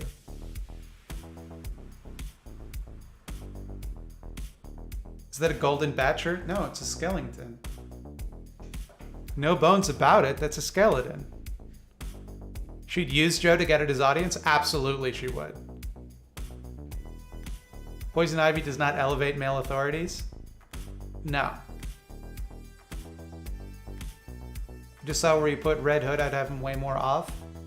I don't know about that. I would say he's no more off than Batman, when that's where he's slightly higher than I would put Batman, but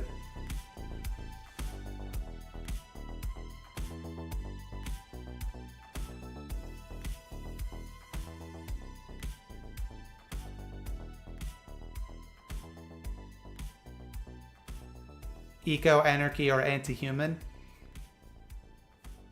I would say that she's like, Poison Ivy's part of the voluntary extinction movement. The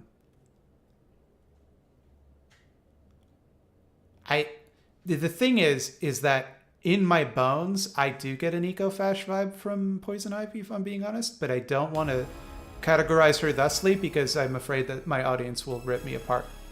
You will rip me to shreds like so much newspaper. Can't wait for your video on institutional fat phobia. You teased a few weeks ago, not enough popular leftists tackle that axis of oppression. I don't know if I'm still going to make that video. I think one thing that was made clear to me is I don't really know enough about the subject to really do it justice. But for those who are curious about my thoughts on the subject, what I meant was that I think that people treat and I'm heavy scare quotes right now, obesity crisis as though it is merely the result of people lacking willpower. And like, it's not fucking true. It isn't as though like people have lost willpower in proportion to the rate of fatness. Like, that's ridiculous. The reason is capitalism. Because capitalism places a huge priority on shelf-stable, cheap foods that lots of people will buy, and people will buy shit if you maximize the amount of sugar, fat, and salt in foods. So there have been studies that like the best way to get people to lose weight is to just give them money. Because if people can just buy healthier foods, they naturally do.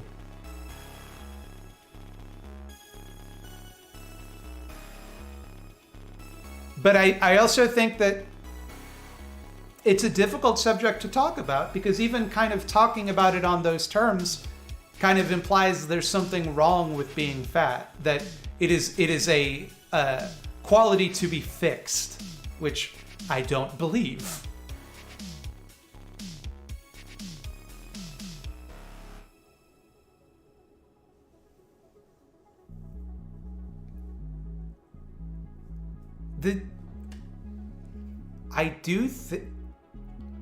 I do think that, like,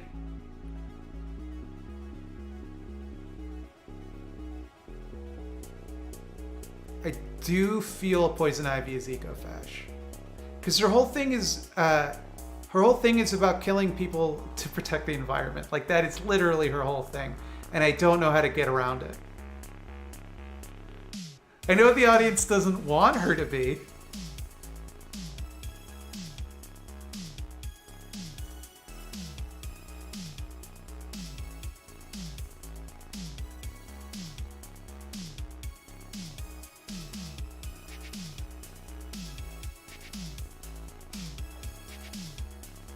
What's Ivy's goals?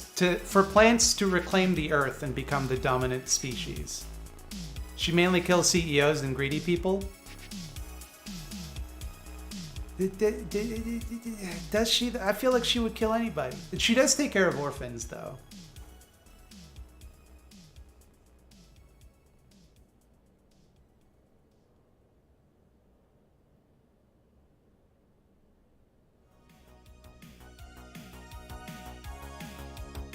She's not going to kill Harley.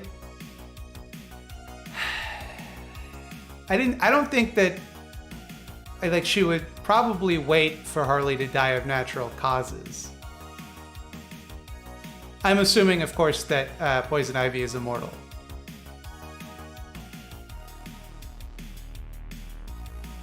Don't give in to cancel culture. Put her where you want to.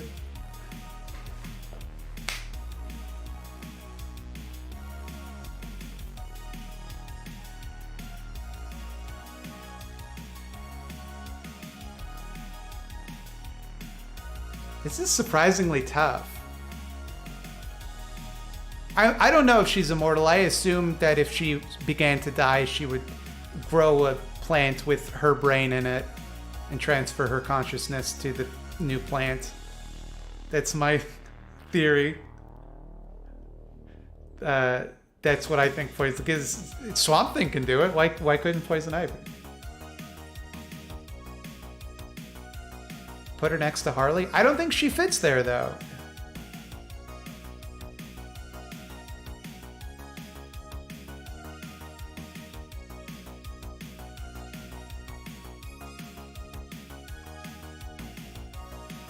Ivy being eco-fash is women who love women phobic?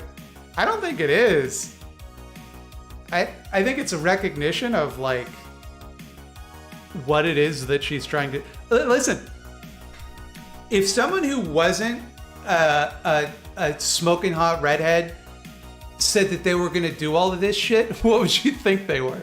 If someone said to you, hey, it's my belief that what we should do is kill all of the humans on the planet to protect the environment, what would you call that person? Take the shipping out of it. She's not dating Harley Quinn in this hypothetical that I'm posing to you. What would you think of that person?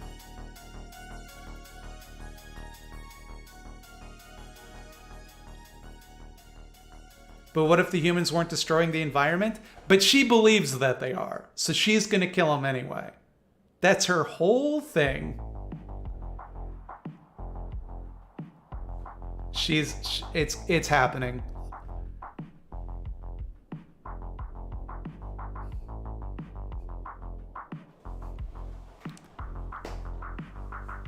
Like, if you want me to move Harley Quinn to her, I'll do it, but I will not be bullied into putting her in the lib left simply so that she can be next to her girlfriend.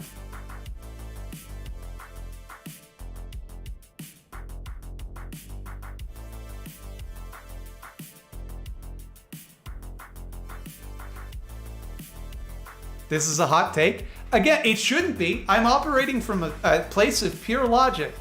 She wants to kill people to protect the environment. That is textbook ecofascism.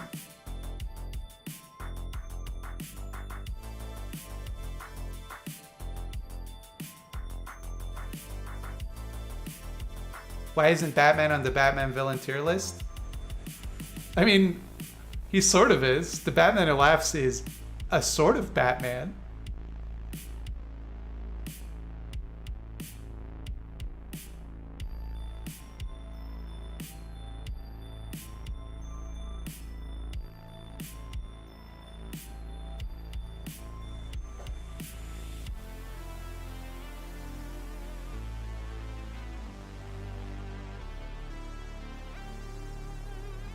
She doesn't always want to kill everyone, but, like, do you understand how damning with faint praise that is? Oh, she only sometimes wants to kill all the humans on Earth to save the plants.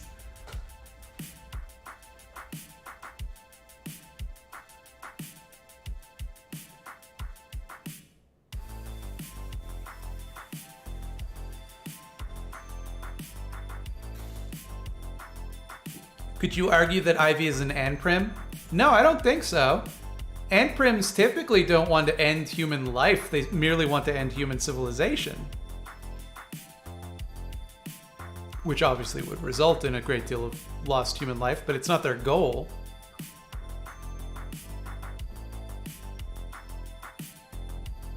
I feel like a lot of you are basing your understanding of Poison Ivy exclusively on the Poison Ivy from the Harley Quinn cartoon, who is a very different character than Poison Ivy is typically presented as. No Solomon Grundy on here? That's a Superman villain.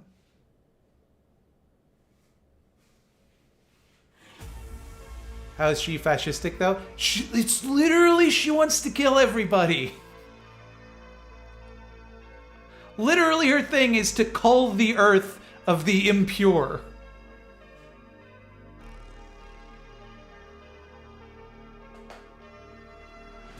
It is settled. It is settled case law.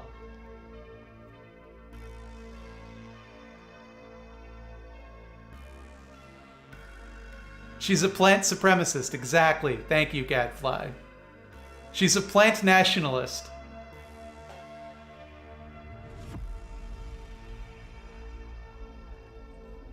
Really, I'm just delaying because obviously what's coming up is a daunting task. We must now categorize the Batman villain known as the Joker, as Joke Clown.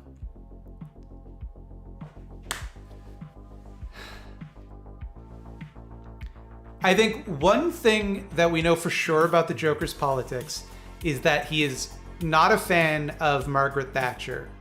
Because Margaret Thatcher famously said there is no society, and the Joker thinks that we live in a society.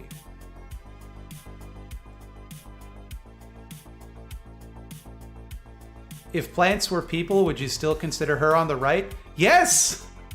Because she would still be killing all the non-plant people.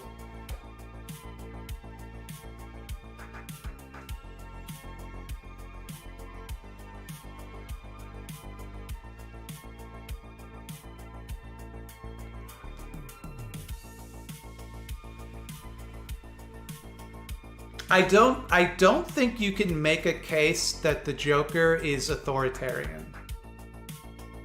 I think the Joker is chaos and clown. I don't think a clown can be authoritarian, aside from Ronald McDonald, because they did set that precedent earlier. Joker is pure anarchy? No, anarchy is anarchy. Joker is clowns.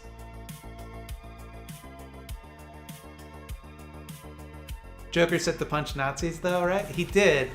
He did punch the Red Skull in that one crossover.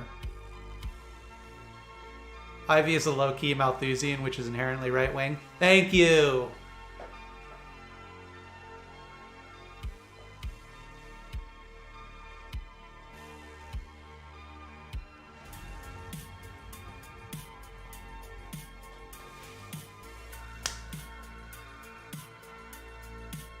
That's a good point. Gadfly's on the fucking ball today. His opposition to the Red Skull wasn't presented as anti-fascism, but as Americanism. He says, I may be an insane criminal lunatic, but I'm an American criminal lunatic.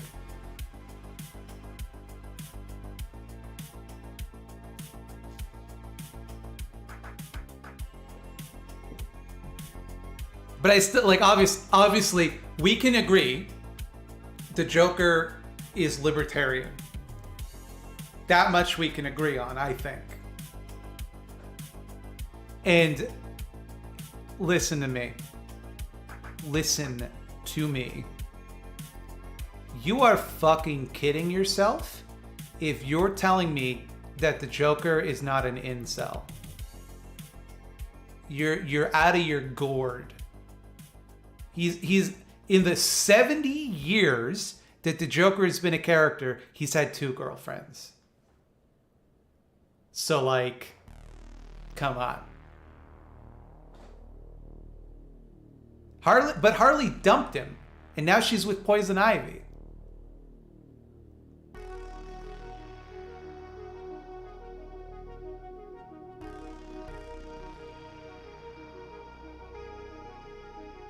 There's also 3 Jokers. Well, it's in one continuity. Who is the second? Punchline.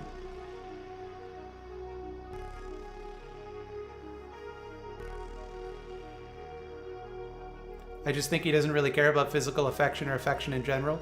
Then why's he got 2 girlfriends? In the comic Batman White Knight, when the Joker takes a pill that turns him into a normal, it declownifies him. He is obsessed. He tells Harley Quinn that he always loved her, and he marries Harley Quinn. The Joker is heterosexual and heteroromantic.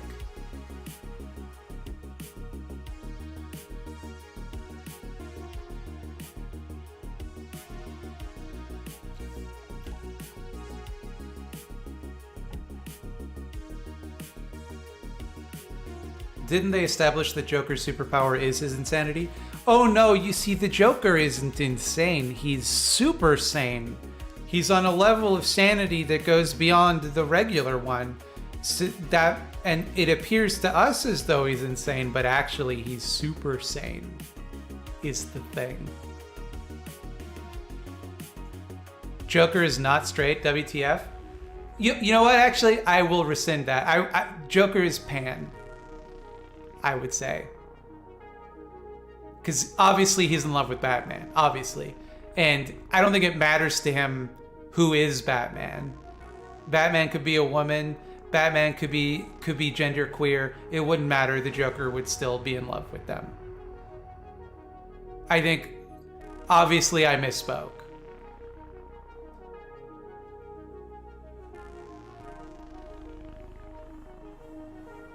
He's in love with the idea of Batman? Yes, much in the same way that the Scarecrow is in love with the idea of fear and kisses fear and has sex with the idea of fear.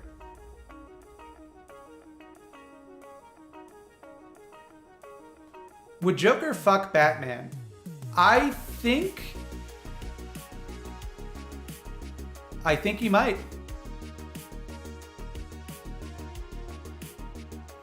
I think he might. Diversity win, local serial killer is banned. Yeah. More pan serial killers.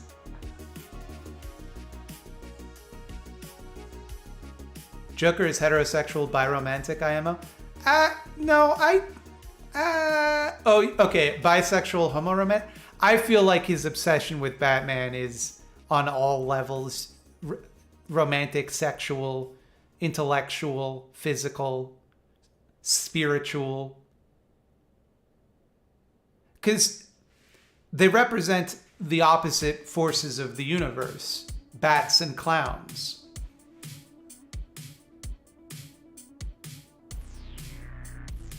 Joker is beyond sexuality? No. The Joker has definitely fucked in the past.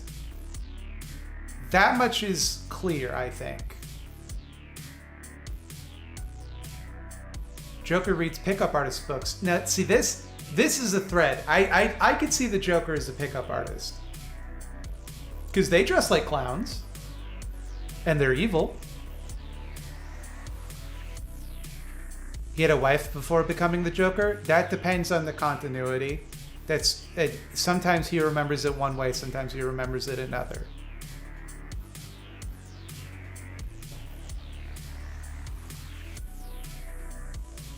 Cesar Romero Joker fucks? Absolutely.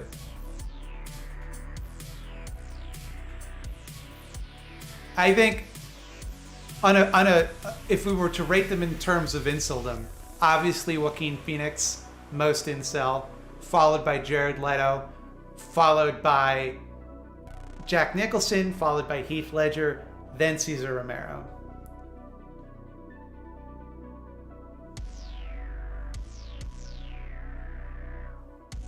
The Joker's daughter is actually Two-Face's daughter in cosplay. This is the thing that's great about Silver Age comics, is they would do shit like that.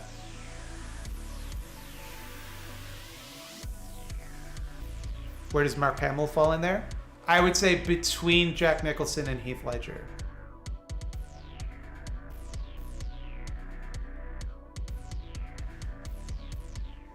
The Joker is a narco-fascist.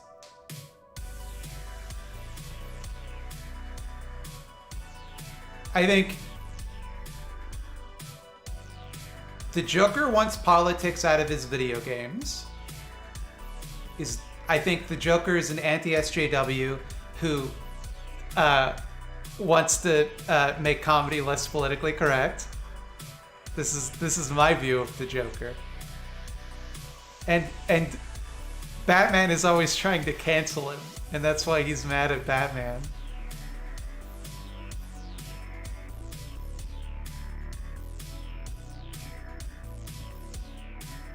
He's like, these days on these sensitive college campuses, you can't even turn fish into clowns. These fucking snowflakes. Joker is 100% a Something Awful goon? No, Joker has been banned from the Something Awful forums. And he only ever posted in the Star Citizen thread.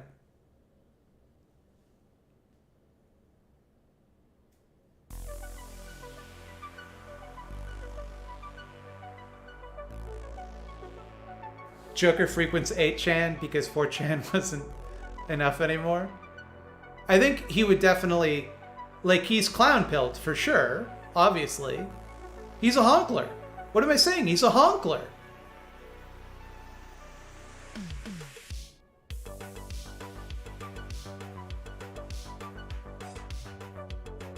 Joker is low tax and makeup?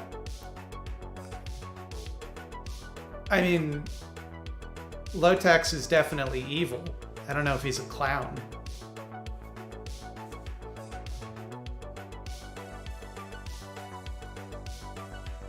For low tax, for the record, if people don't know this, was recently discovered to have been a serial wife beater. So he no longer owns the Something Awful forums. And I just don't want to make jokes about that, obviously, because it's not a laughing matter.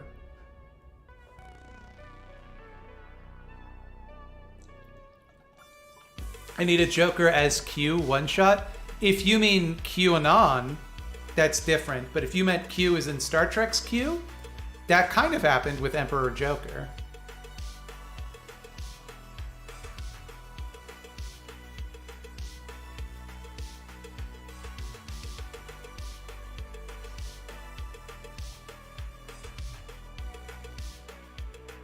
Joker writes the Q drops. I could absolutely see that.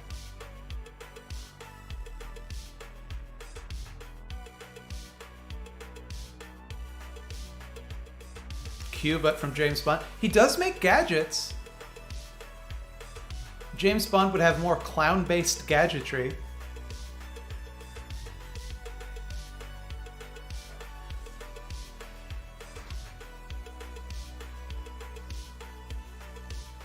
I do feel like the left side is definitely less filled out. But I mean, the Joker, I mean, he's a gamer. We know that much about him.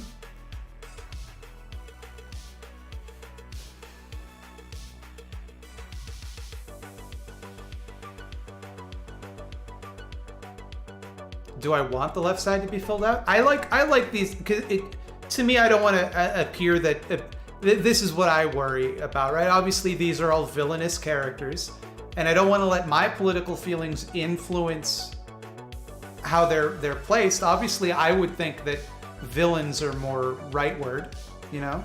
I want this to be impartial, because this is very important, and it has to be correct.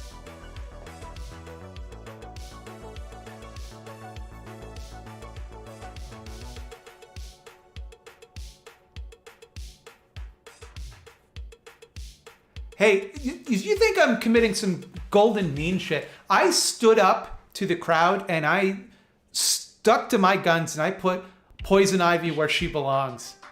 And that took courage.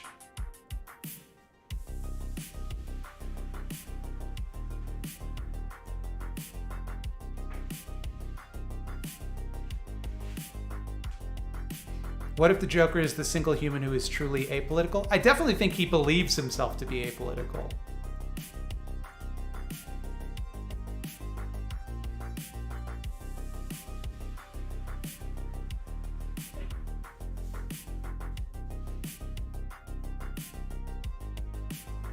Courage to be wrong. Great minds are never appreciated in their time.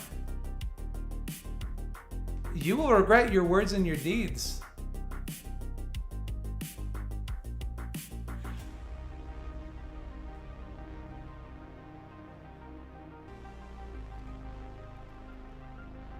I think the only reason that Joker isn't even farther right is because he does believe we live in a society.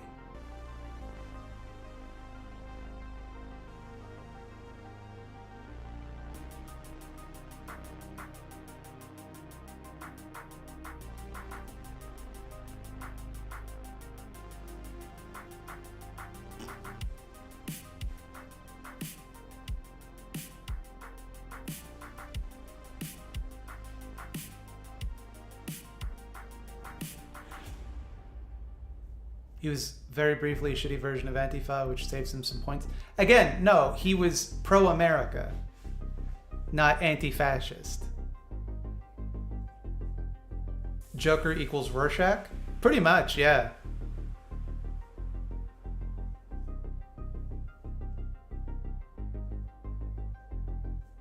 Joker is most definitely not racist. Why does he paint his face so white then? What's that about?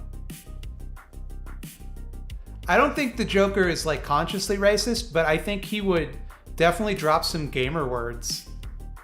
Like, he would think that's funny. Because to him, that's a joke, right? In his twisted worldview. You can't underestimate him. He'll do that kind of thing.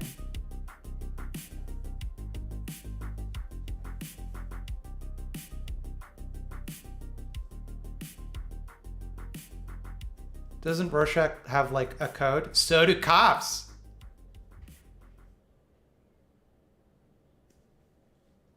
Rorschach equals the question. Yeah, but the question is the Joker.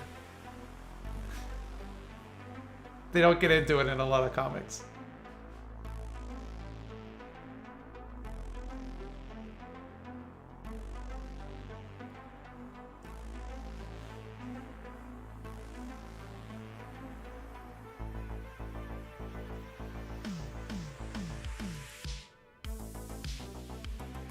Joker is to the left of Catwoman. You're wrong. You're just wrong.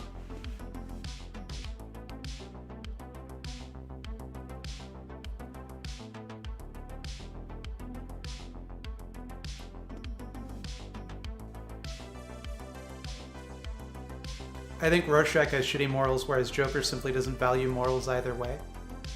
I think, like, obviously Rorschach is a textbook fascist, but I think that the Joker is definitely written as someone who has morals.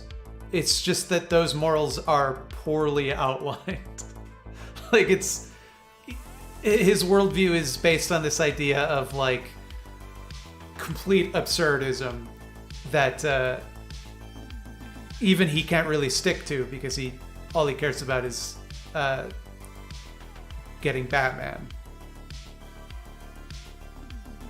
Like, we might not view that as moral, but, you know, that's the idea is that he thinks of the world as, like, the only thing to do is to, like, go and have fun, and it's all a joke anyway. That's his view. But obviously he's not everyone has different ideas about the character, and they all write him different, and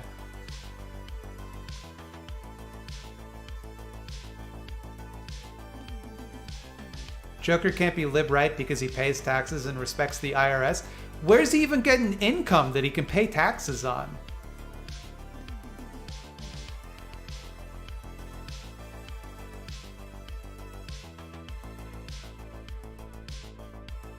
What kind of accountant does the Joker have that he can't get out of those taxes? I don't think bank robberies are taxable.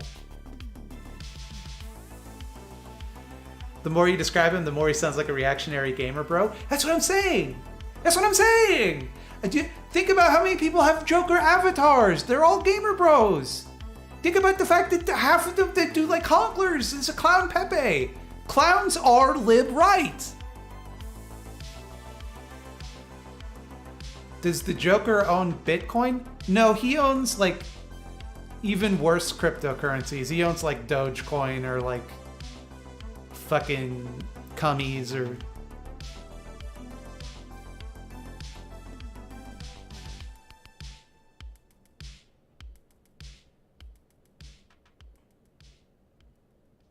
All illegal activity is actually taxable? I don't think that's true. And even if it were, you could simply break the law twice.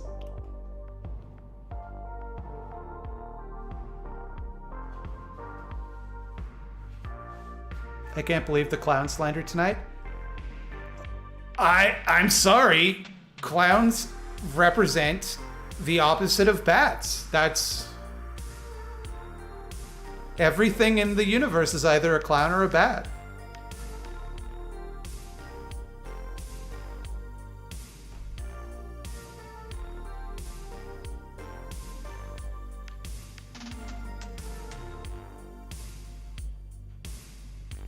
If you break the law twice, have you really broken the law at all? Yeah, twice.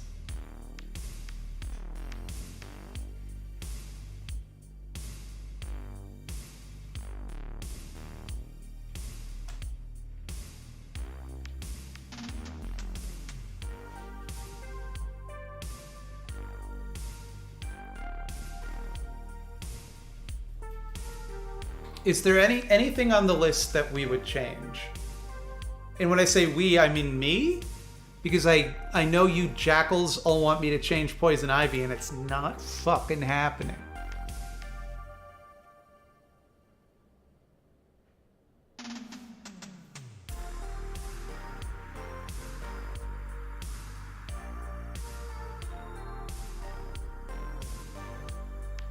How do we feel about Ra's al Ghul? Why the hell is Ivy Othright? Because she literally takes over people's minds and she wants to kill everyone to save the environment. She's eco-fascist.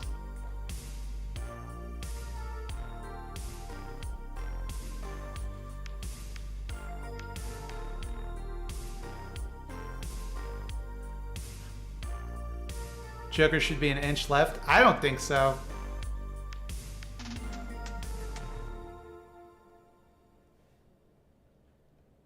Add Condiment King. Unfortunately, I can't add to the list.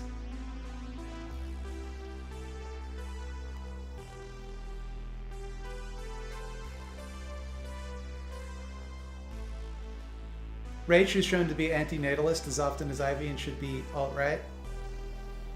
Is he though? He's not anti-natalist. Like, he wants to destroy decadent societies.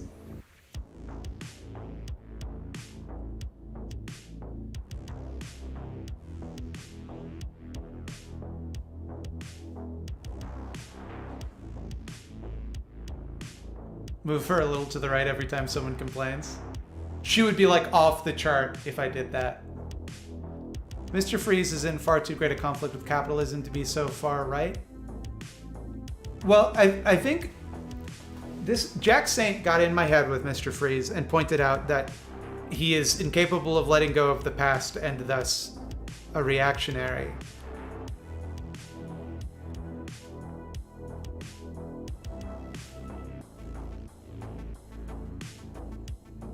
I think it does unfortunately cover up Prometheus's head.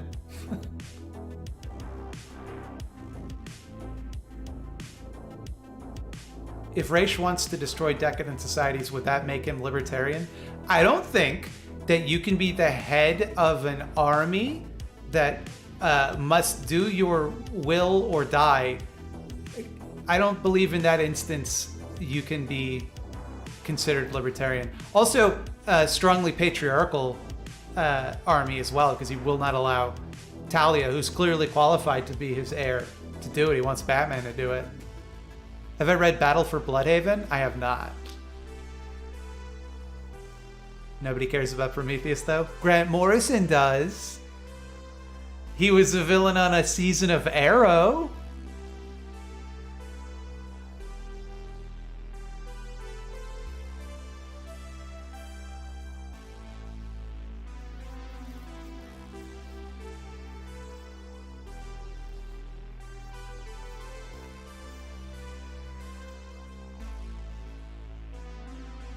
Tell that to Al Capone. He got arrested for tax fraud. But he wasn't reporting the income of his crimes on his taxes. It was obviously his legitimate businesses that he committed tax fraud on, and that led them to discovering his crimes. He didn't write in his taxes, yeah, I robbed a bank, and that was $10 million.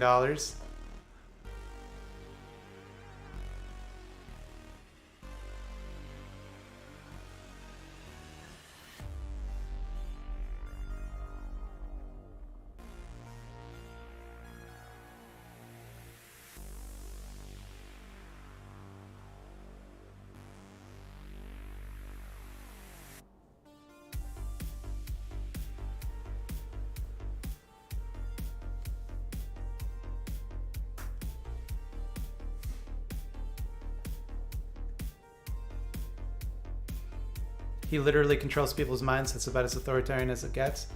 Well, as was discussed when he was put in the corner, that my reasoning is ironclad. Allow me to walk you through it.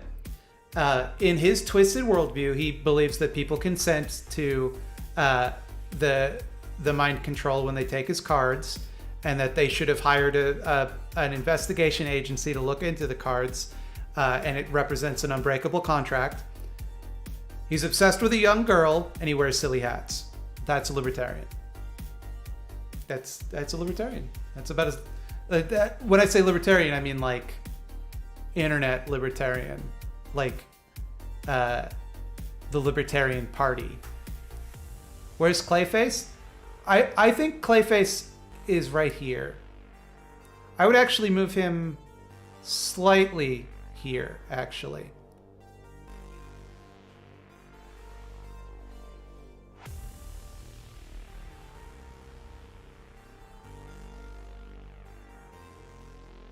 Yes, a North American libertarian.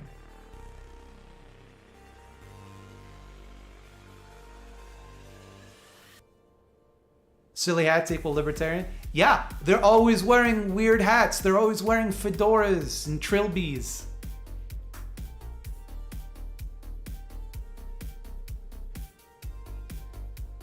Scarecrow not off? No.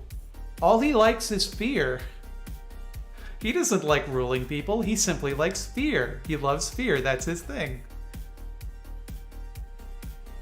He goes to Starbucks and he's like, "Can I get a coffee?" And they're like, "Yeah, what do you want in it?" And he says, "Fear." And they're like, "We can't stop doing this, Dr. Fraser Crane. Get out of here."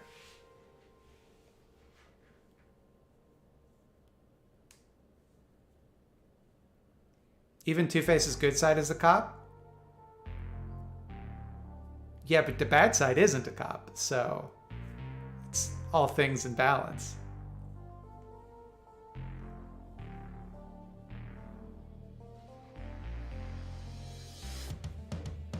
What is next? Spider-Man villains? People wanted me to do Neopets. That's probably what I would do next.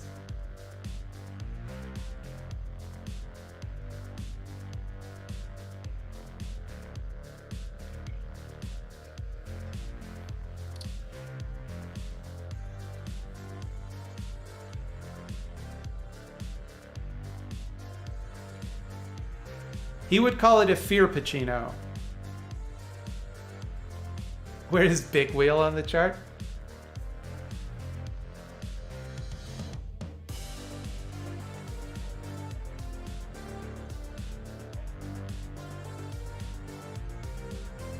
I feel like Wheels are libertarian.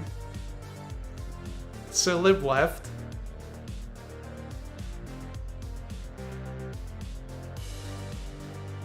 Do all 151 original Pokemon or don't? That sounds crazy. There's simply no way we could do that. Constantine? Constantine is absolutely lib-left. He's a working class sorcerer who defies gods and masters, literally.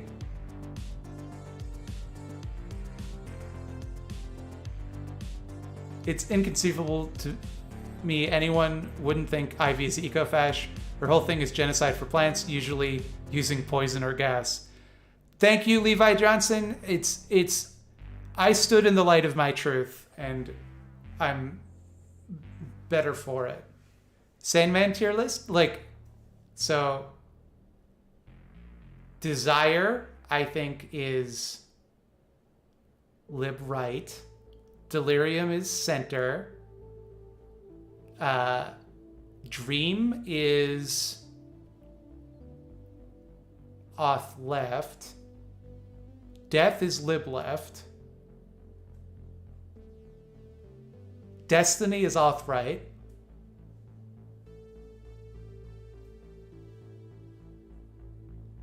Sinestro is lib right. No, he would be off right for sure. Sinestro is a complete authoritarian. He ruled over his sector of space with an iron fist. Sandwich political spectrum. There's simply not enough interesting sandwiches.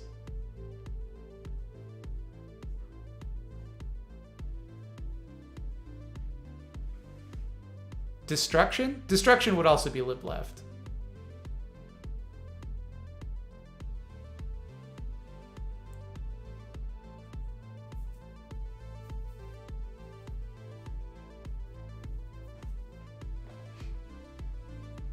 Freeze would definitely back Medicare for all. That's a good point. He would.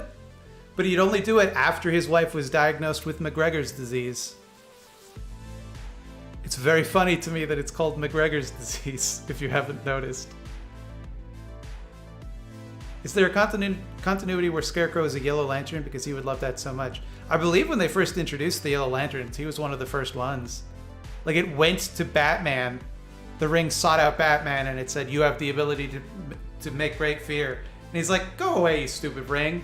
And the ring is like, boop, boop. All right, Scarecrow then.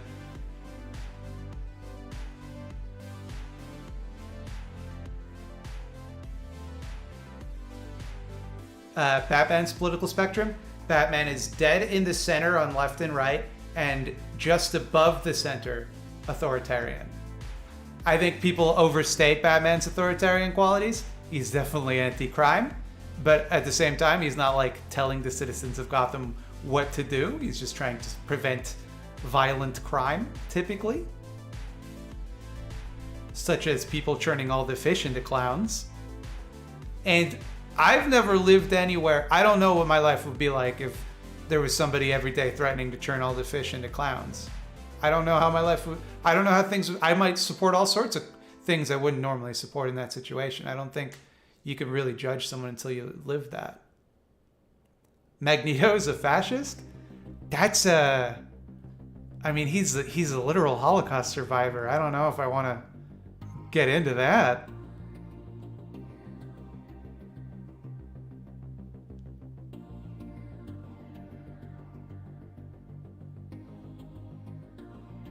And Batman protects us from Acme bombs and sharks.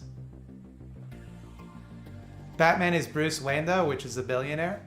This is the thing. Batman, as originally conceived, was not a billionaire. He was just a kind of rich guy. And he just became more rich over the years. I haven't heard you reading out Super Chats. Have I just missed it? I don't think I've gotten that many is the reason. I've read all the ones that I saw. I'll see if I missed any.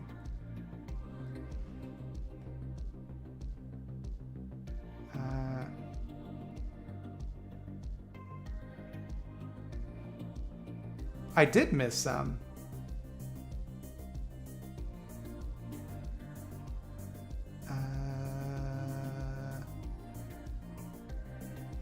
Cool synthwave. Thank you, Christoph Kozinski. Man-Bat only cares about Man-Bat. That's not true. He cares about becoming human again.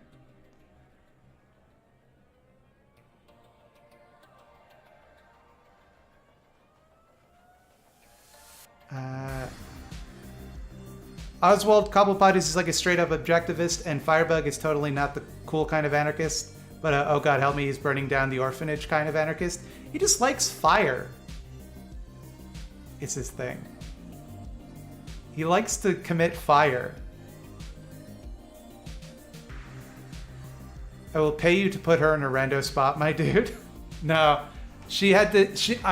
it was too important. Oh, Javier Pan says trans rights. I don't know if chat will be okay with this, but can we get a trans rights in chat? It's usually a hard sell. X-Men political spectrum chart? Simply because of Magneto, I might feel a bit uncomfortable with that.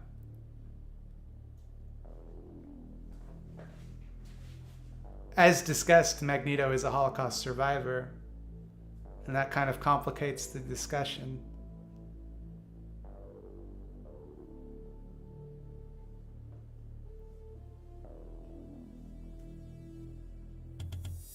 I'll tell you one thing about X-Men politics that grinds my gears and butters my biscuits. When people say that Magneto is the Malcolm X of mutants and Professor Xavier is the Martin Luther King of mutants, that is the worst shit. That is the most shallow, ahistorical understanding of civil rights.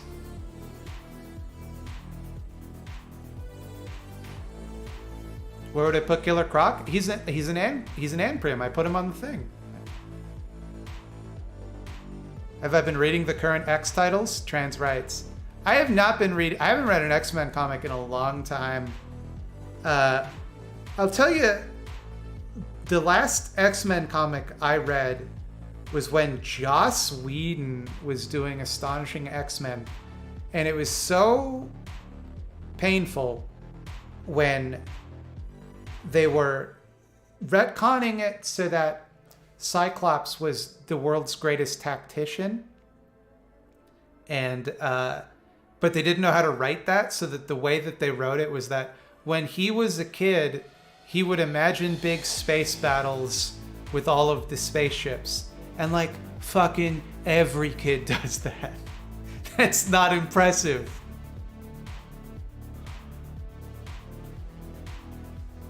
I mean, I believe those were Stan Lee's exact words. I don't think they were.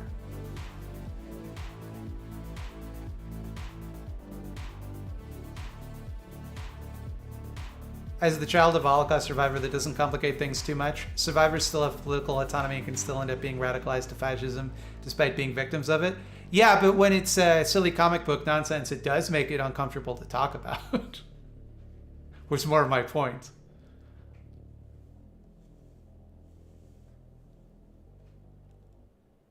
No Mundo Lotus says trans rights. Am I reading that correctly? Trans rights?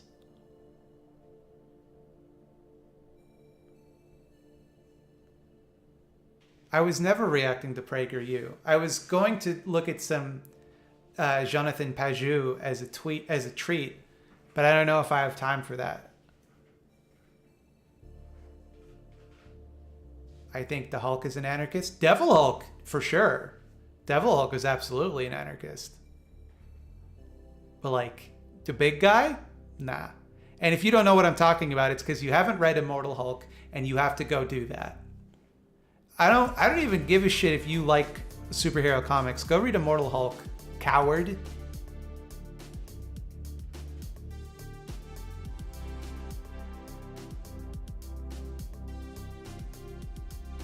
Did you read Garth Ennis' Hitman? He barfs on Batman. No, I didn't read it because Garth Ennis is a bad writer and I don't like his comics. Garth Ennis has a style of writing that I like to call creative swear writing, where like someone will go, "You fuck waffle," and then you're meant to applaud.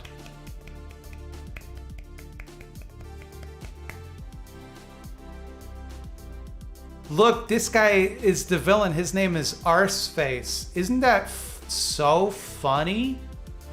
Isn't that so funny?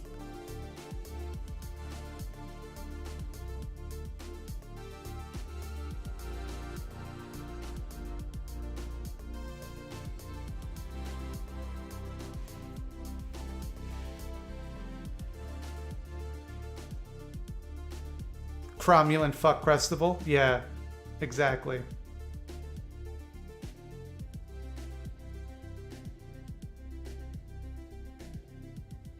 Have I seen Sweet Tooth yet? No. You're of course referring to the character from Twisted Metal 2.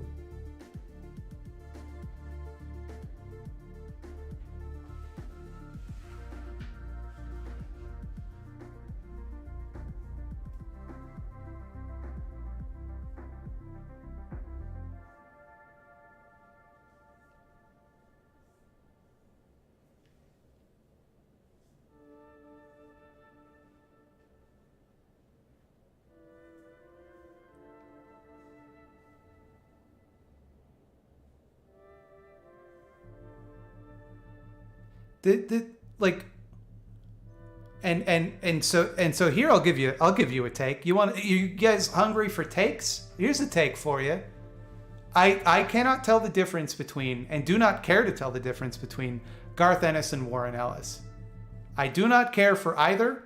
I find them both insanely tiresome to read. I cannot deal with I've read all of Transmetropolitan, by the way. Don't even try me. I've read it all. It is not a good comic. It's a bunch of interesting science fiction ideas that we are never allowed to explore because we have to see how wacky Spider Jerusalem's new thing is. Oh, he's got a gun that makes you have diarrhea. Cool. Yep. Good comic. The thing about both of them is that they always have a character that is like the strongest, coolest guy, and in every interaction always gets the cool line. Like it, and anytime they're in a fight with somebody, they always outsmart them by doing something that would never ever work in real life.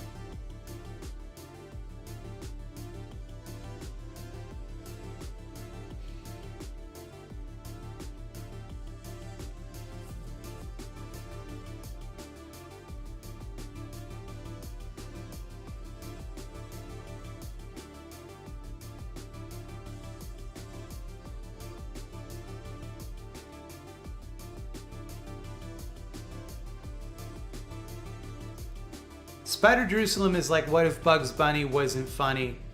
And what if, I'm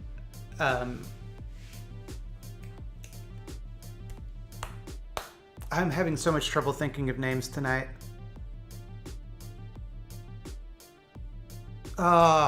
Fucking Fear and Loathing in Las Vegas. Hunter S. Thompson, thank you. If Hunter S. Thompson wasn't insightful. That's Spider Jerusalem.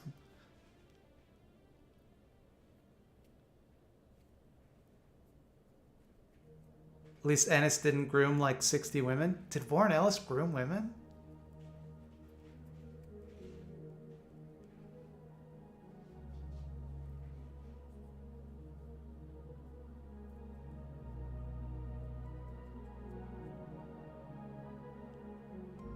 Fucking gross.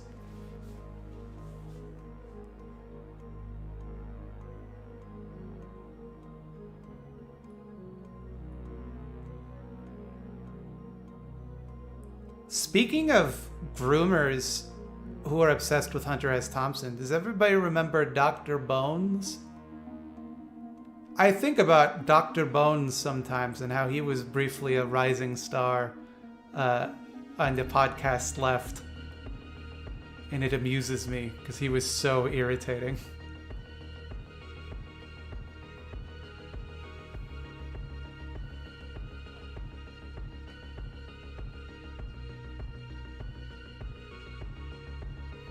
What direction should DC take with their movie titles? Maybe stop making them for a while. Maybe chill out for a bit. Maybe stop making movies for a little bit. Just think some things through.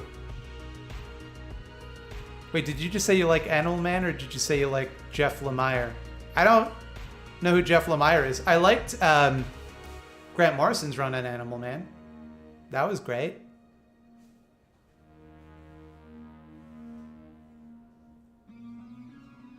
But I didn't say either.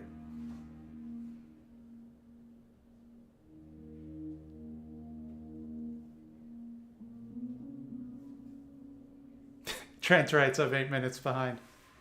I might have to call it early, everybody, because I have a lot of editing to get through. I haven't been able to get a lot of work done this week because I've been living in the Dexter Kill Room.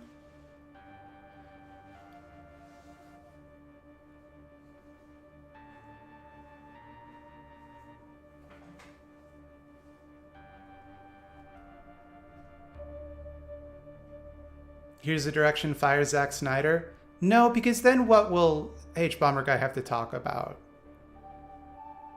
Probably more stuff, because Zack Snyder could still make movies. What am I talking about? Jeff Lemire is the guy who did Sweet Tooth, the character from Twisted Metal 2.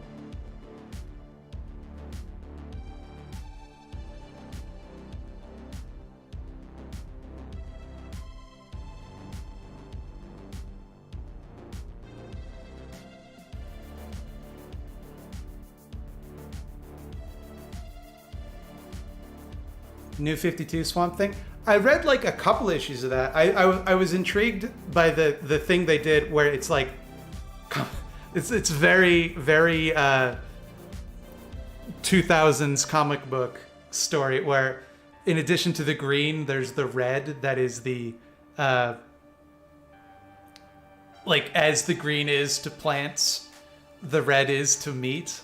That was a neat idea. It's very like comic books love to do stuff like that, like how they all the Green Lantern colors and like there's a speed force, so there's also like a strength force and a psych force.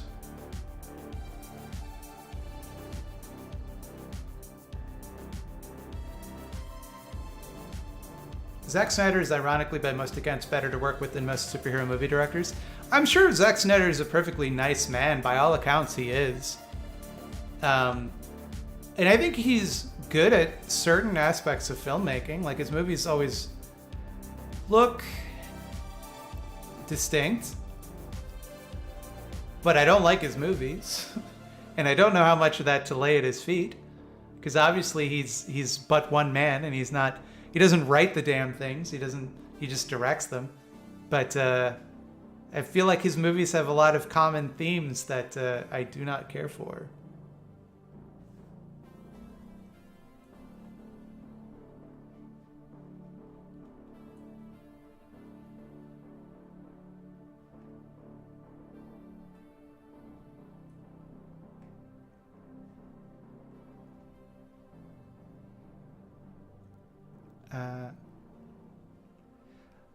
I recently, and again, this is coming from H Bomber Guy, so treat it with suspicion. In a stream of his, I saw him explain Zack Snyder's love of Ayn Rand as simply liking the actual story of it, and that he had explicitly said he doesn't consider himself on the right.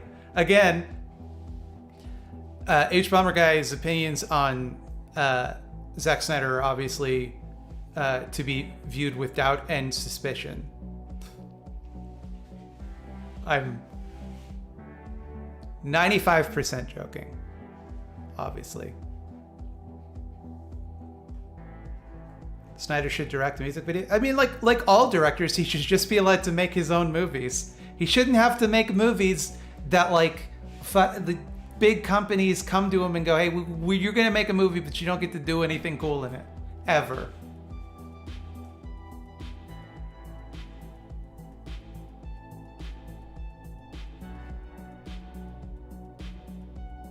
Why are we hating on H Bomber Guy? Is he not cool here? No, I love H Bomber Guy. I just think that with regards to Zack Snyder, sometimes he sees what he wants to see.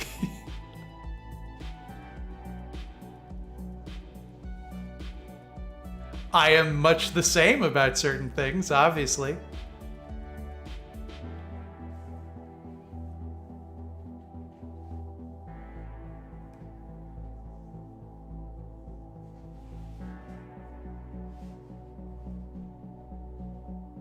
Carrillo's essay in Snyder is really good. It is. If you liked Sophie's video on Zack Snyder, I would also recommend Maggie Mayfish's videos about Zack Snyder. I believe the title of the series is How to Make a Martha.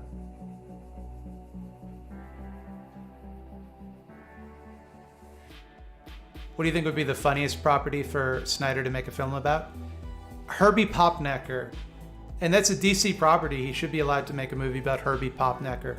Or Prez, the teen president of the future.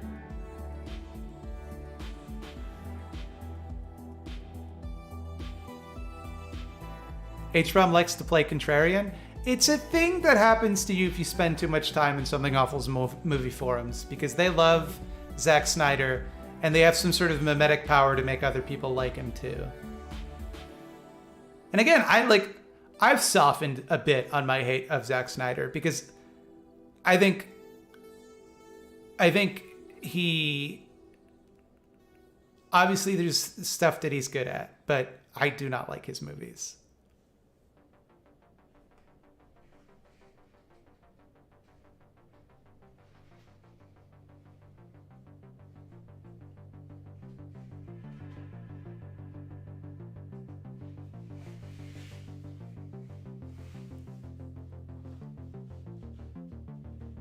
please tell us about Prez, the teenage president, framed by famed director Zack Snyder. I would imagine it would be really sad all of the time. He would be like inspired to become president because the corruption of the current president like leads to his mother's death. And like anytime he's like signing a bill or doing anything political, he like flashes back to watching his mother die.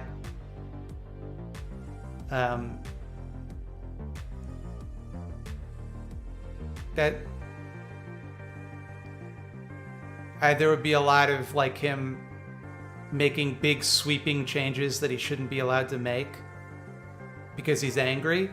And then someone would be like, you can't do that. And he'll be like, I'm the president, I can do it. But then later he's very sad about having done it so that you know he's still a good guy.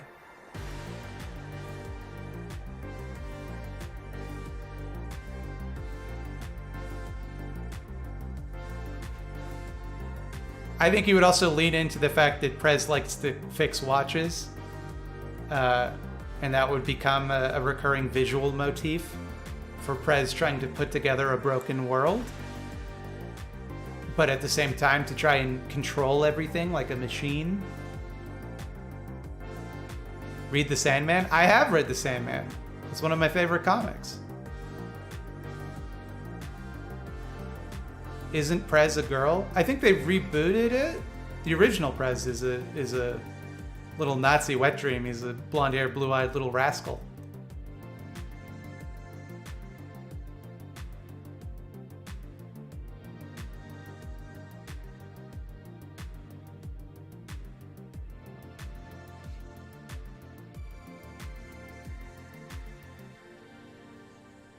Dead Mom is a bit overdone. You gotta really get those heartstrings. Make Prez's cat run away from home, disillusioned by the system. I don't think Zack Snyder would miss a chance to motivate a man through violence against a woman.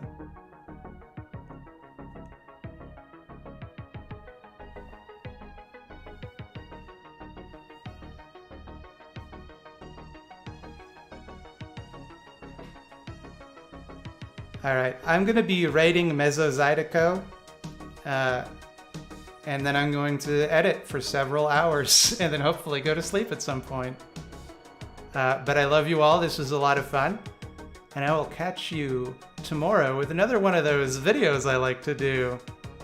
You know the ones. You know the ones. You're always watching them. They're always coming out every week, and what you do is you click on them and you watch them. That's your thing. My thing is I make them.